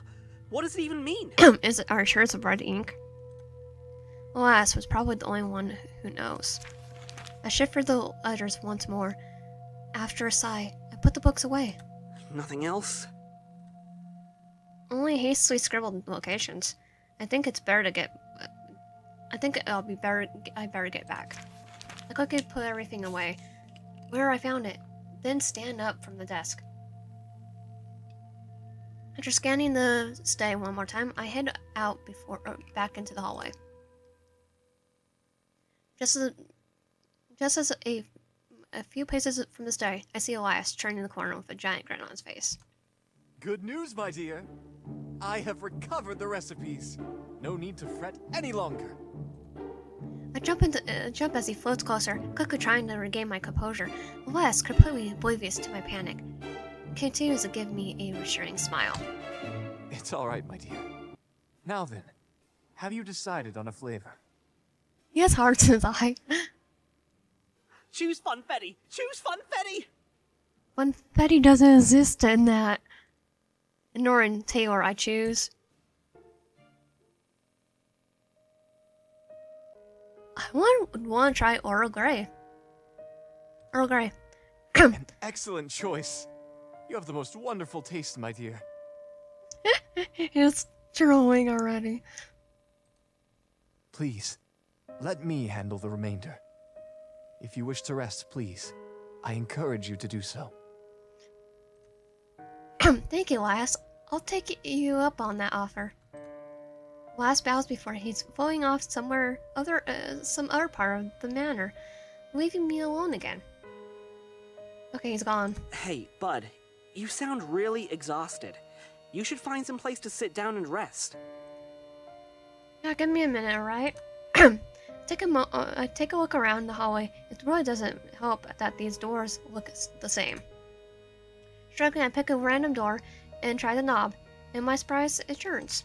I guess I'll go in here. Not entirely sure what I expected, but it's a bathroom. Is it at least clean? Dusty, but but not moldy. I guess I could sit down in the porcelain throne. I sweep my ground to the side and close the lid before taking a seat. So how are you feeling? You've been through a lot, and that's the understatement of the century. I'm physically okay, but mentally exhausted. Really. We got so much of evidence to sort through. Maybe we should go over everything we've learned so far. I don't know how much time I have left, but we might as well try. Assume you have a little, so talk as fast as you can. Okay, so Elias has been nothing but a complete gentleman to me. Shame about the rest of the house. But his heart seems like it's in the right place. If you say so. He's quite impressive at making bouquets. Maybe I am too. Should we take this back to the campus? Take what? Ghostly flower arrangements? Yeah, someone's gotta be interested, and there's no flower club in the university. It's a revenue, at least. There has to be more that you found. Please? Just teasing. Of course, there's more. The sight of Violet in the dining room was a lot. I know, and I didn't even see it. I think that brief moment I hate her. Whoa. I hate her already, to begin with. Why shouldn't I? She shouldn't be here. She shouldn't be haunting Elias. She's the true danger. And the truth be told, I don't know if her spirit actually is here at all. She might simply be a fragment of Elias's memories. So Elias is the true danger then? Not necessarily. No, that's not what I said. You're starting to worry me. Then there's what happened after just now. The vision I had while looking at Archibald's ledger was really intense. God, I felt so frustrated and he wasn't even talking to me. I still haven't found anything online about whatever mirror Elias was talking about. Did he mention how big it was? Like, are we talking a hand mirror or a standing mirror? I don't think he brought it up. All he said was it belonged to his grandmother. Do you think it's a red herring? Though, breaking a mirror is pretty bad luck. You think that... Are you thinking what I'm thinking? Maybe it's the source of the curse. And if Elias still has the pieces of that mirror, we can get to the bottom of the whole ordeal. That would definitely be something we can boast about. Solving a centuries-old curse. I'm just not sure you should tackle that tonight. Honestly, and I mean it this time, I want you to leave this place. There's something very wrong going on. Nothing we read said anything like this would happen. Nah, I'll be fine. I want to solve this tonight. Tara, calm down. I know isn't what we expected. But what were we expecting exactly? Be honest, did we even think this would actually pan out? 3 years of failure, and now we're finally here, and we finally got what we wanted. And what we planned so much, fantasized so much about what we would do when we finally meet a restless spirit. We tried our best to smooth them, to help them move on, to bring them the happiness they lost, to finish their unfinished business. Now that we have the opportunity, shouldn't we do what we said we'll do all along? Maybe we could help him move on. Please, we don't know what kind of tricks he has up his sleeve. I don't want you to fall for anything he might be up to. What he might be up to? I won't, I promise. And I'm even sure Elias is up to anything beyond trying to wed me. Am I even sure Elias is up to anything beyond trying to wed me? And we break Elias's heart any further really be better than going through with all this? The next thing to do is pick out some jewelry, and then we're ready to go. The wedding will probably be at dawn. Maybe just before. I don't know for sure. Do you want me to stay? A little beep echoes in my ear. Huh? Bud? Check my phone. The beep means exactly what I'm thinking. I check my phone, and the beep means exactly what I think it means. My phone battery's almost dead. Check my phone's dying. What? Oh, juice. You didn't bring a portable charger? Why would I? Honestly, I didn't think I'd be here that long, and I didn't have much time to plan. I'm coming in. What? Wait, you? I'm not leaving you alone in there with no contact. I'm responsible for that much. Stall for time. I'll see you soon. Over and out. The line goes dead. The pounding of my heart intensifies like a symphony of reaching a crescendo, and like an arrow bursting from the melody, a voice triumphantly calls out to me. My dear, can you come to the living room? I have no choice but to oblige.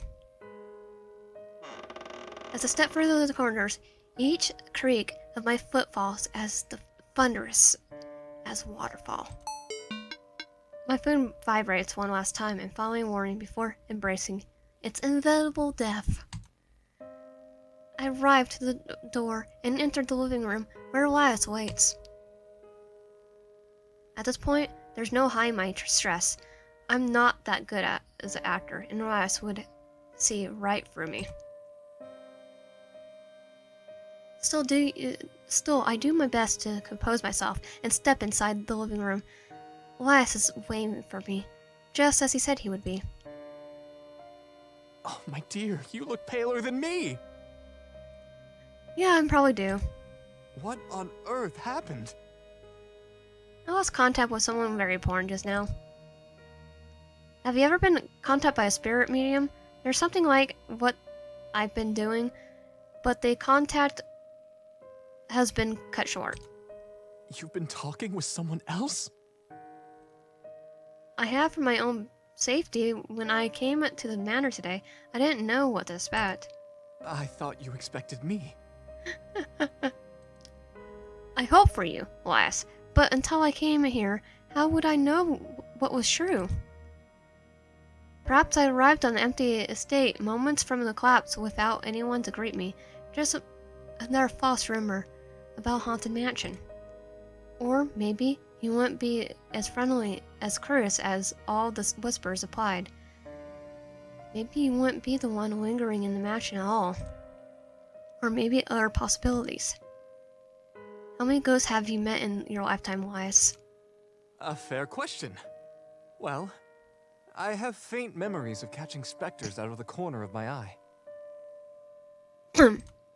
Unexplained disturbances and whatnot. But I have not conferred with any ghosts like the two of us have chatted. Certainly not in life. Exactly. So, do you understand my moral caution? Elias pouts. My friend, my medium, was the one guiding me through the mansion safely. And did you just meet this friend today, or? I've known him for much longer. I've known him for a long time. He was the one who told me about the manor in the first place. Listen, Elias, I met Zero Ghosts until you, but not for the lack of trying. Both myself and Tayor, that's my friend, we spent the better part of the past 3 years searching for the paranormal. And that's what led me to you. I don't know if I would be here if I hadn't spent that time looking for so long. Marvelous. My dear, how wonderful it is that you finally found me. Though, would you have sought the hand of any other ghosts you may have met? Ghost clown. A guilty sigh emits from my lips, throwing in the air.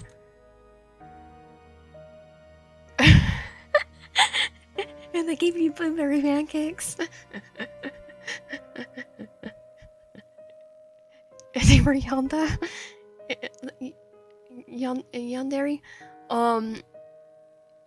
If they were willing to court me, I wouldn't automatically say no. I imagine, based on what I've read, that none of the ghosts I otherwise might have run into around here would be interested in such things. And as for your friend, how exactly has he served as a medium? Well, the earpiece is in my method of communicating discreetly. I take a bit of the plastic out of my ear and hold it out for Elias to observe. Whether he was any knowledge of such modern things or not, I have no clue.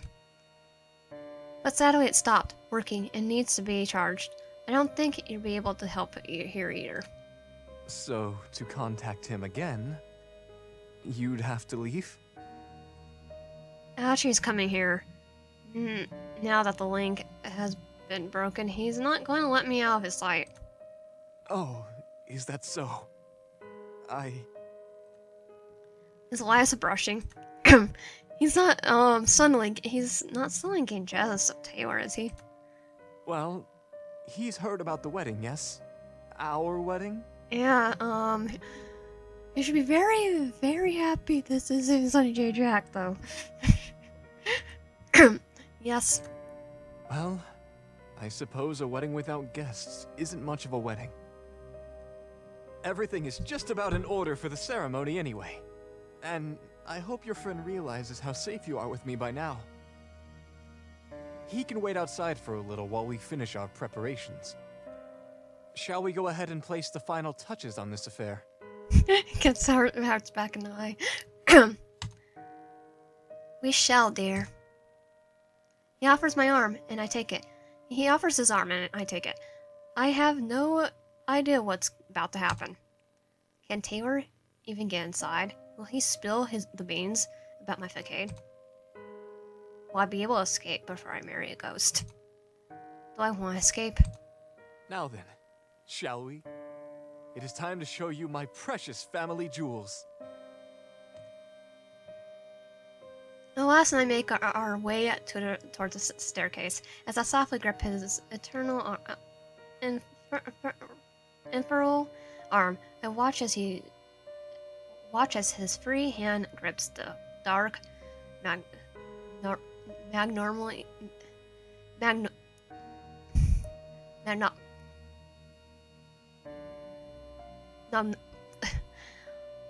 mahogany railing.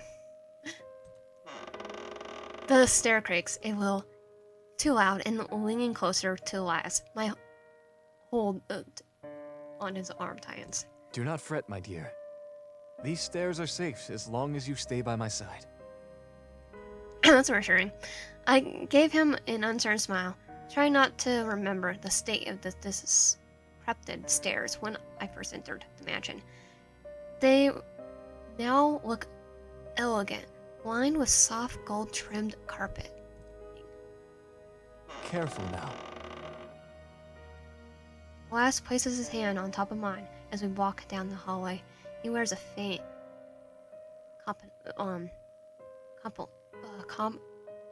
placement smile. Is it tiring? Making the mansion? I paused, not sure how I should phrase the question. No, not all of it exactly. Hospital? You mean making it look like a ghost of its former glory? He chuckles as will pun. The gel pat in his hand, he sighs. Admittedly, yes. It's quite tiring. But if it makes you comfortable, then I shall keep doing it. It also brings back many memories. A smile on his face drifts into wistfulness. For a moment, he looked almost sad. I regret bringing up. My grip in his arm loosens, and I give him a smile back. I think you've done an excellent job, Elias, with everything. I appreciate your kind words, my dear. He leads me to the door, then opens it. Inside the bedroom, similar to the one I woke in. Elegant and ornate, if not a bit barren. Just a moment, my dear. Wait, I could... What? Just a moment, my dear.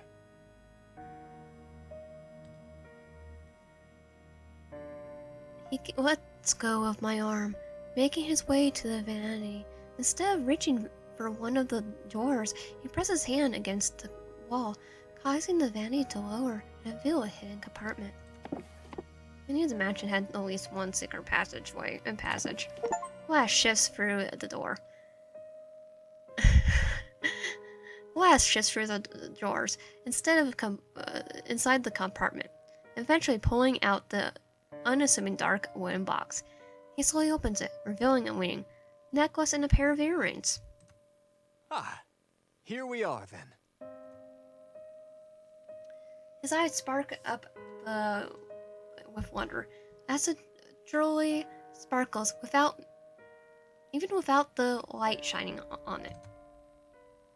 The ring is a gold band with a large diamond in the center. A beautiful classic for a reason, with the sheer size of the diamond alone catches my eye. Meanwhile, the necklace is a string of pearls with a ruby amulet on it, so very dazzling to gaze upon. It's like looking at the very definition of a umpus. And also earrings that are a drop pair with a Victorian love knot in the base with a opal centerpiece and a yellow tinted green sapphire in the bottom. Do not hesitate, dear. Choose whichever your heart desires. So I am gonna choose the earrings. There's so many. There are gorgeous. I can't possibly choose. Nearest, I reach out and grab it towards the earrings. I pick the earrings, and they delicate orange. I sigh softly, taking my time to inspect them closer. But despite my attempts in focusing on the jewelry, I hear Taylor's warning echo in my head over and over. After its discovering, not having heard his voice for so long while I'm stuck in the mansion, I could have asked him to come sooner. I should have asked him to come sooner. Are they not to your liking? If you prefer something else, surely I can... No. Oh, that's not at all. The earrings are gorgeous. So gorgeous. I pause, giving Elias a sheepish smile. My act is starting to slip without Taylor's commentary to ground me. He's said to stall for time. I need to stall for time. I'm just touch worried about how safe it is to wear these. The mansion itself is decaying, and if the jewelry has rust anywhere, it might irritate my skin. Elias chuckles slightly. He motions for me to put on the earrings. It's entirely safe. I have kept them in a secure location and check on them frequently. You have nothing to fear. The earrings could be cursed too. Once you put them on, they'll never come off. Or maybe Elias will take over your body. Or at least, I think that's what Taylor would say if he heard that. I nearly snort at the thought, but stop myself from doing before I do so. Well, better not decline Elias's wishes. I carefully slip them on. Nothing happens. See, Taylor, I'm perfectly fine. Thank you for allowing me to borrow these earrings, Elias. They must be very precious to you. A slight bluish flush on Elias' cheeks. Please, do keep them on for our ceremony. And beyond. Once we are wed, everything in my name will be yours. Everything? He's really serious about marrying me? I'm actually going to marry a dead man? Aren't I? This isn't a joke. You're far too kind, Elias. Elias smiles back generally. I want to scream, but I hold my tongue. I'm too young to get married. Damn it. Shall we make our way outside? Everything is prepared for the ceremony. Of course. I think I'll settle for screaming inside my brain. We exit the bedroom together and go down to the stairs one last time. My new accessory adding weight to my every step.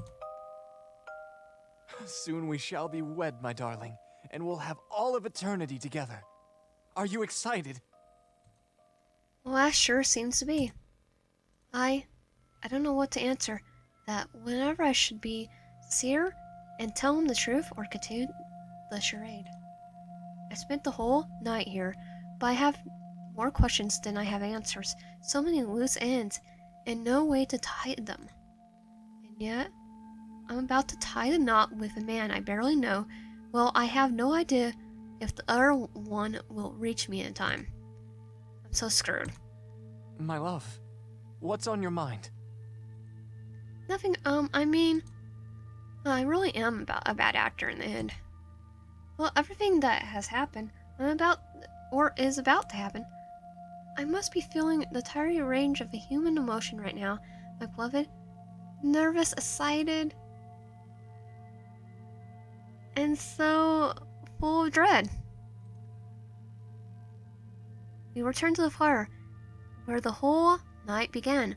Elias guides along the floor, while I do my best to keep up with him, trying not to rouse suspicion. He puts his hand on the door, behind the steps, then turns to me. Are you ready, my love? I have worked tirelessly to prepare the old ballroom for our ceremony, and while we may not have any guests, I do hope that you will be pleased. My voice is hoarse, so the words get lost in my throat. All I can do is smile and nod. Excellent. Then without further ado... The doors to the ballroom open wide, and Elias bids me through. I walk down a tattered red carpet, through the dim, cavernous room towards the center, where extravagant dishes, aged bottle of wine, crystal glasses, silver cutlery, and finally, our bouquet waits us. No one's watching, and yet with every step I take, I hear the echoes of whispers, rumors. Okay, I'm gonna say it again. No one is watching, yet with every step I take, I hear the echoes of whispers. Moomers, or mothers, or what I'm gonna say. Cheers, and sobbed whenever my foot lifts from the floor. And these memories of previous weddings Elias had attended, now recreated for his own. I wonder who will officiate. Elias must have some memory of the minister read as well.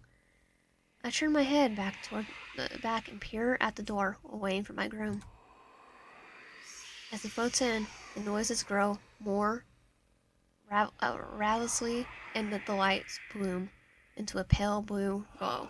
My gaze is fixed on Elias.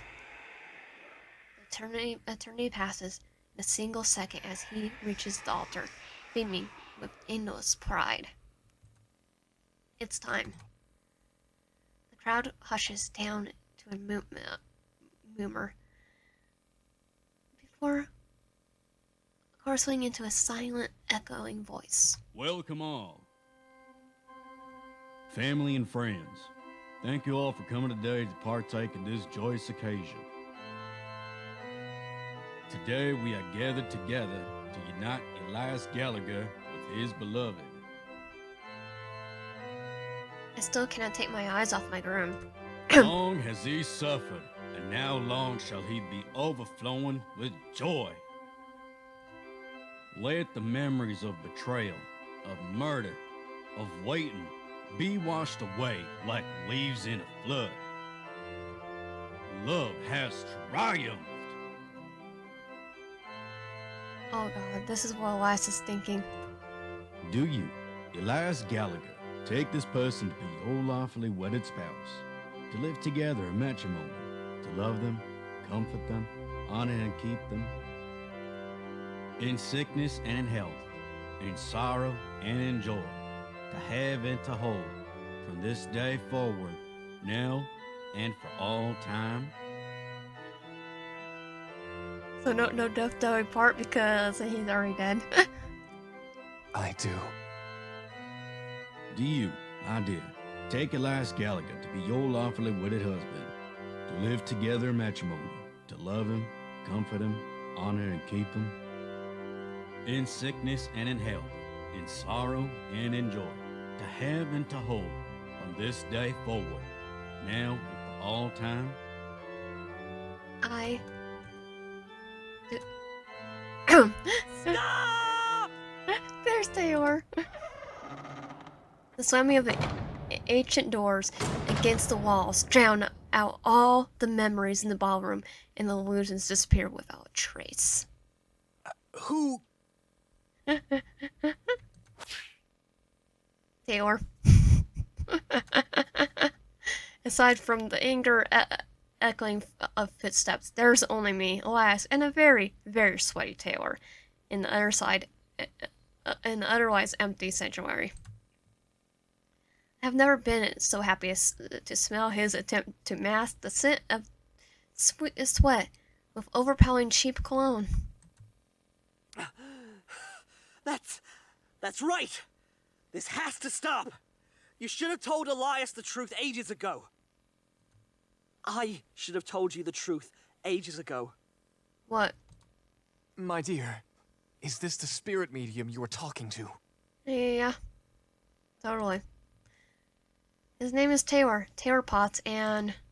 Taylor, why do you interrupt our ceremony? Speak now or forever hold your peace. Elias' eyes flash with frustration. Oh, have I got some words for you, Gallagher? All of this? Taylor dresses widely around the empty floors and tables. All of this is for nothing! This was a dumb attempt to find a ghost, and now I've put my best friend in extreme danger. They didn't actually believe anyone was here. In my heart, I didn't believe it either. I was desperate. But we did our homework and read that you were obsessed with romance. The idea of it, at least. They aren't actually in love with you, and have never been engaged to anyone before this. We went shopping for fancy clothes to trick you into appearing. So stop all of this. We're too young for marriage. We're both just college students, for goodness sake. We have our whole lives ahead of us. Oh, this woman married the ghost. Taylor's arms drop in his slides as he takes a shaky breath. This woman married the ghost. Elias, you should be mad at me. I set them up to do all this. But I should have been the one here, not you. I take a look between both of the man standing in front of me. Taylor is out of breath, while Elias can't find the words. I think we should let OHSIC disband. We need to go home. It's over. But wait, but Taylor, I don't make decisions for me. My dear is right. They have been perfectly able to choose what they like. I provided plenty of opportunities and... Yeah, and they were playing you. I'm just gonna marry the ghost now, Taylor. Taylor's previous fever gets a second win, and the sound of Elias's voice, and he puffs his chest. Our goal was to prove you exist. Now we have, and I regret it.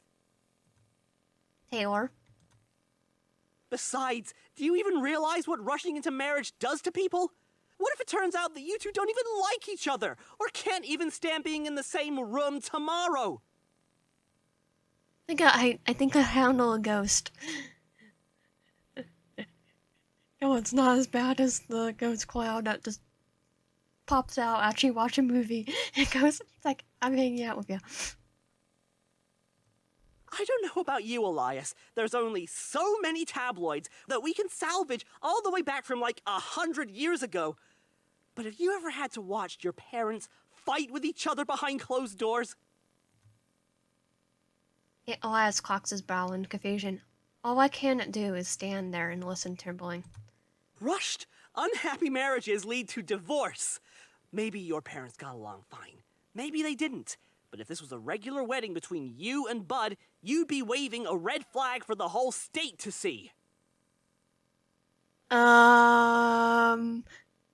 This is as a red flag as some of the games I've played, including Sorry, J. Jack.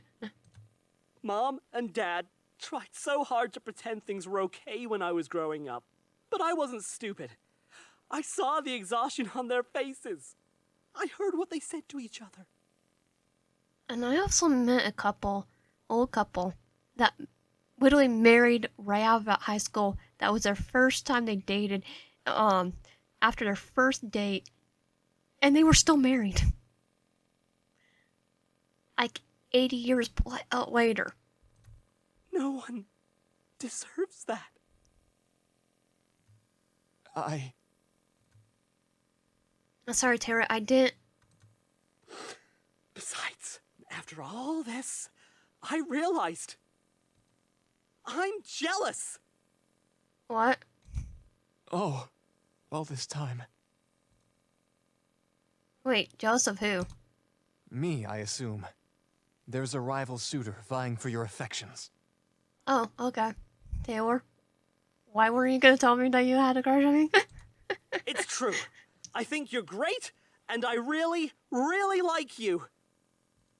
I've wanted to tell you that for some time. Since about the day we met, to be honest.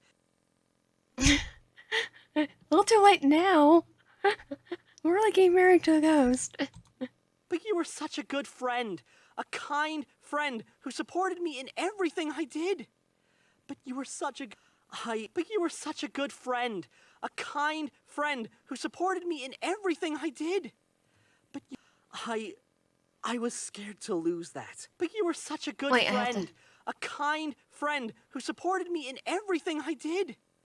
But you were such a good friend. A kind... Okay, so... I was scared to lose that. I was scared to make everything too big. But I guess I found a different way to make everything too big tonight, huh? Yeah, I'm getting ready to get married. What a charming and sad story, Taylor. Much to my surprise, Elias's voice drips with empathy. His words are genuine. Elias, you're... How could I not be moved? But, my dear, I need you to tell me the truth. What did you come here for? To marry a ghost.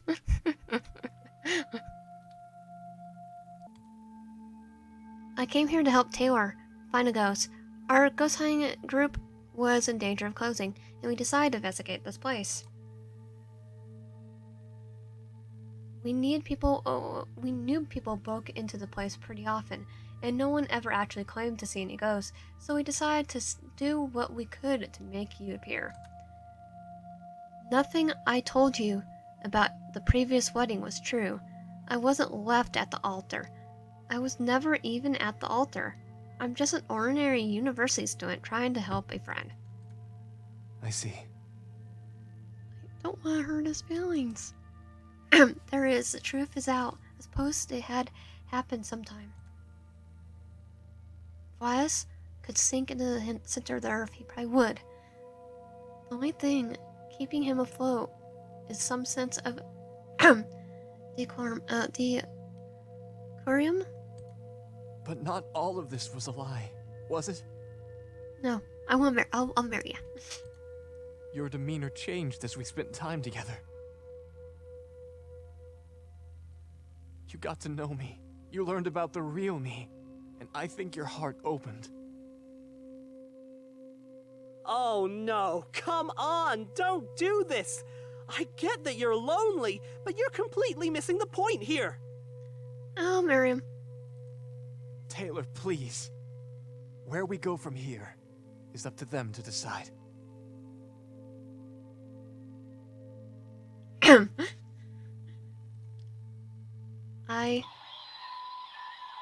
The lights are flickering.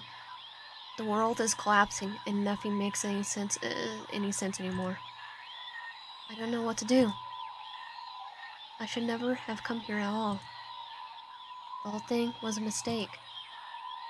Both Elias and Taylor look away from me. So that is it then? It simply ends with nothing? A tear cremates in the corner of his lips. A tear cremates in the center of his eye before rolling down his cheek. Nothing. Let's just go and forget this happened. What was that? That came from above us! Oh no. It's over. It's over. It's over. Run! I can't. My feet is frozen. I can't move at all. If Elias is too much distress, he can't focus his energy on it and retain the building anymore. It will crush his hopes and dreams. Decades of waiting, all for an empty life. I feel Taylor attack me in an attempt to escape, but it's too late. My head should be spinning. I imagine I've been out for hours, but I feel fine. Like nothing happened. Cautiously, I move my hand out into the darkness and find nothing, even though I should find something. Oh no. I hold my hands up to my face in the darkness. I could see right through them, like they aren't there to begin with. Hey! Hey! Someone help me! Taylor's panicked voice rings into the gloom. Taylor, are you? Something's wrong! I can't feel my limbs! Taylor, I think... Did you get caught by the rumble too? Yeah, but... Oh, Oh no, I think we're dead. It's true. Sorry that the mansion couldn't hold you. I did warn you about that rickety second floor. A few times, in fact. Elias floats between us. An indescribable look on his face. He almost seems happy. And as you also know, it has been close to a century since the estate has seen proper maintenance. Who do you think ensured that the facade and the outer gardens kept well and proper? You entered at your own risk. And now, I think we'll all be together for some time. I cannot tell you how excited I am to have some company at long last. In fact, I didn't expect your souls to stay in this world. But I suppose that you two have some lingering regrets anchoring you to this place, same as me. whoa, hang on. Elias, we never meant to... Leave if you want to try, but don't expect to get very far. I strongly suggest that we all learn to like each other very quickly, instead of letting this situation fester. there's no hope for us? I never said that. Personally, I was never able to leave the mansion even after my death, much to my own chagrin. So I doubt you will have much more success. But I welcome you to your new life. Or should I say death? Enjoy it for what it is. Taylor and I exchange glances, then look back at our new host. I can't tell if Elias has lost it or he's making more sense now than ever.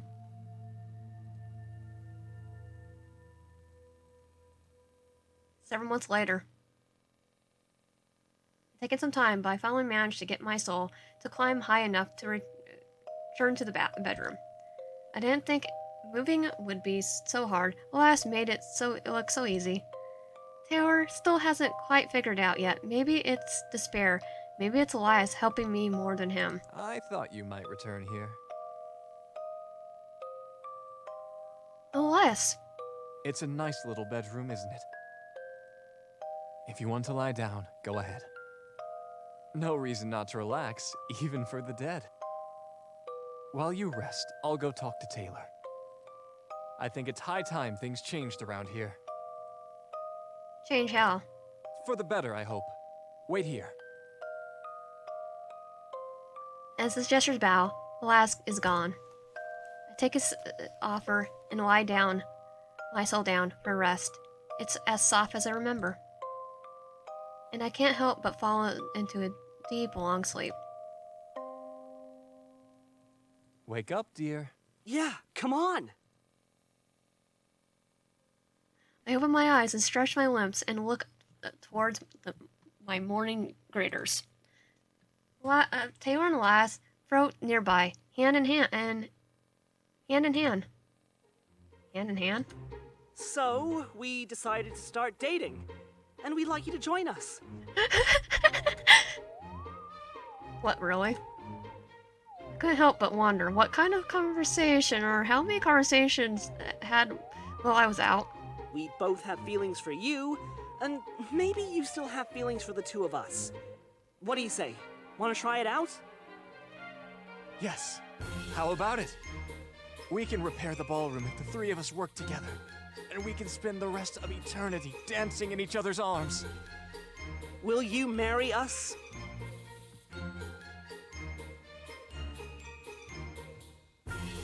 Oh, sure, what the heck. After all, if death hasn't changed us apart, nothing ever will.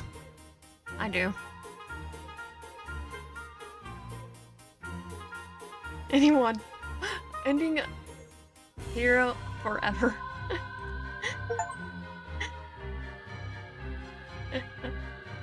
Okay. So, that was one of the first endings. We're gonna definitely have to do the next other ones. So if you like my content, please subscribe, like the little help a lot, and comment down below, and I'll see you guys next time.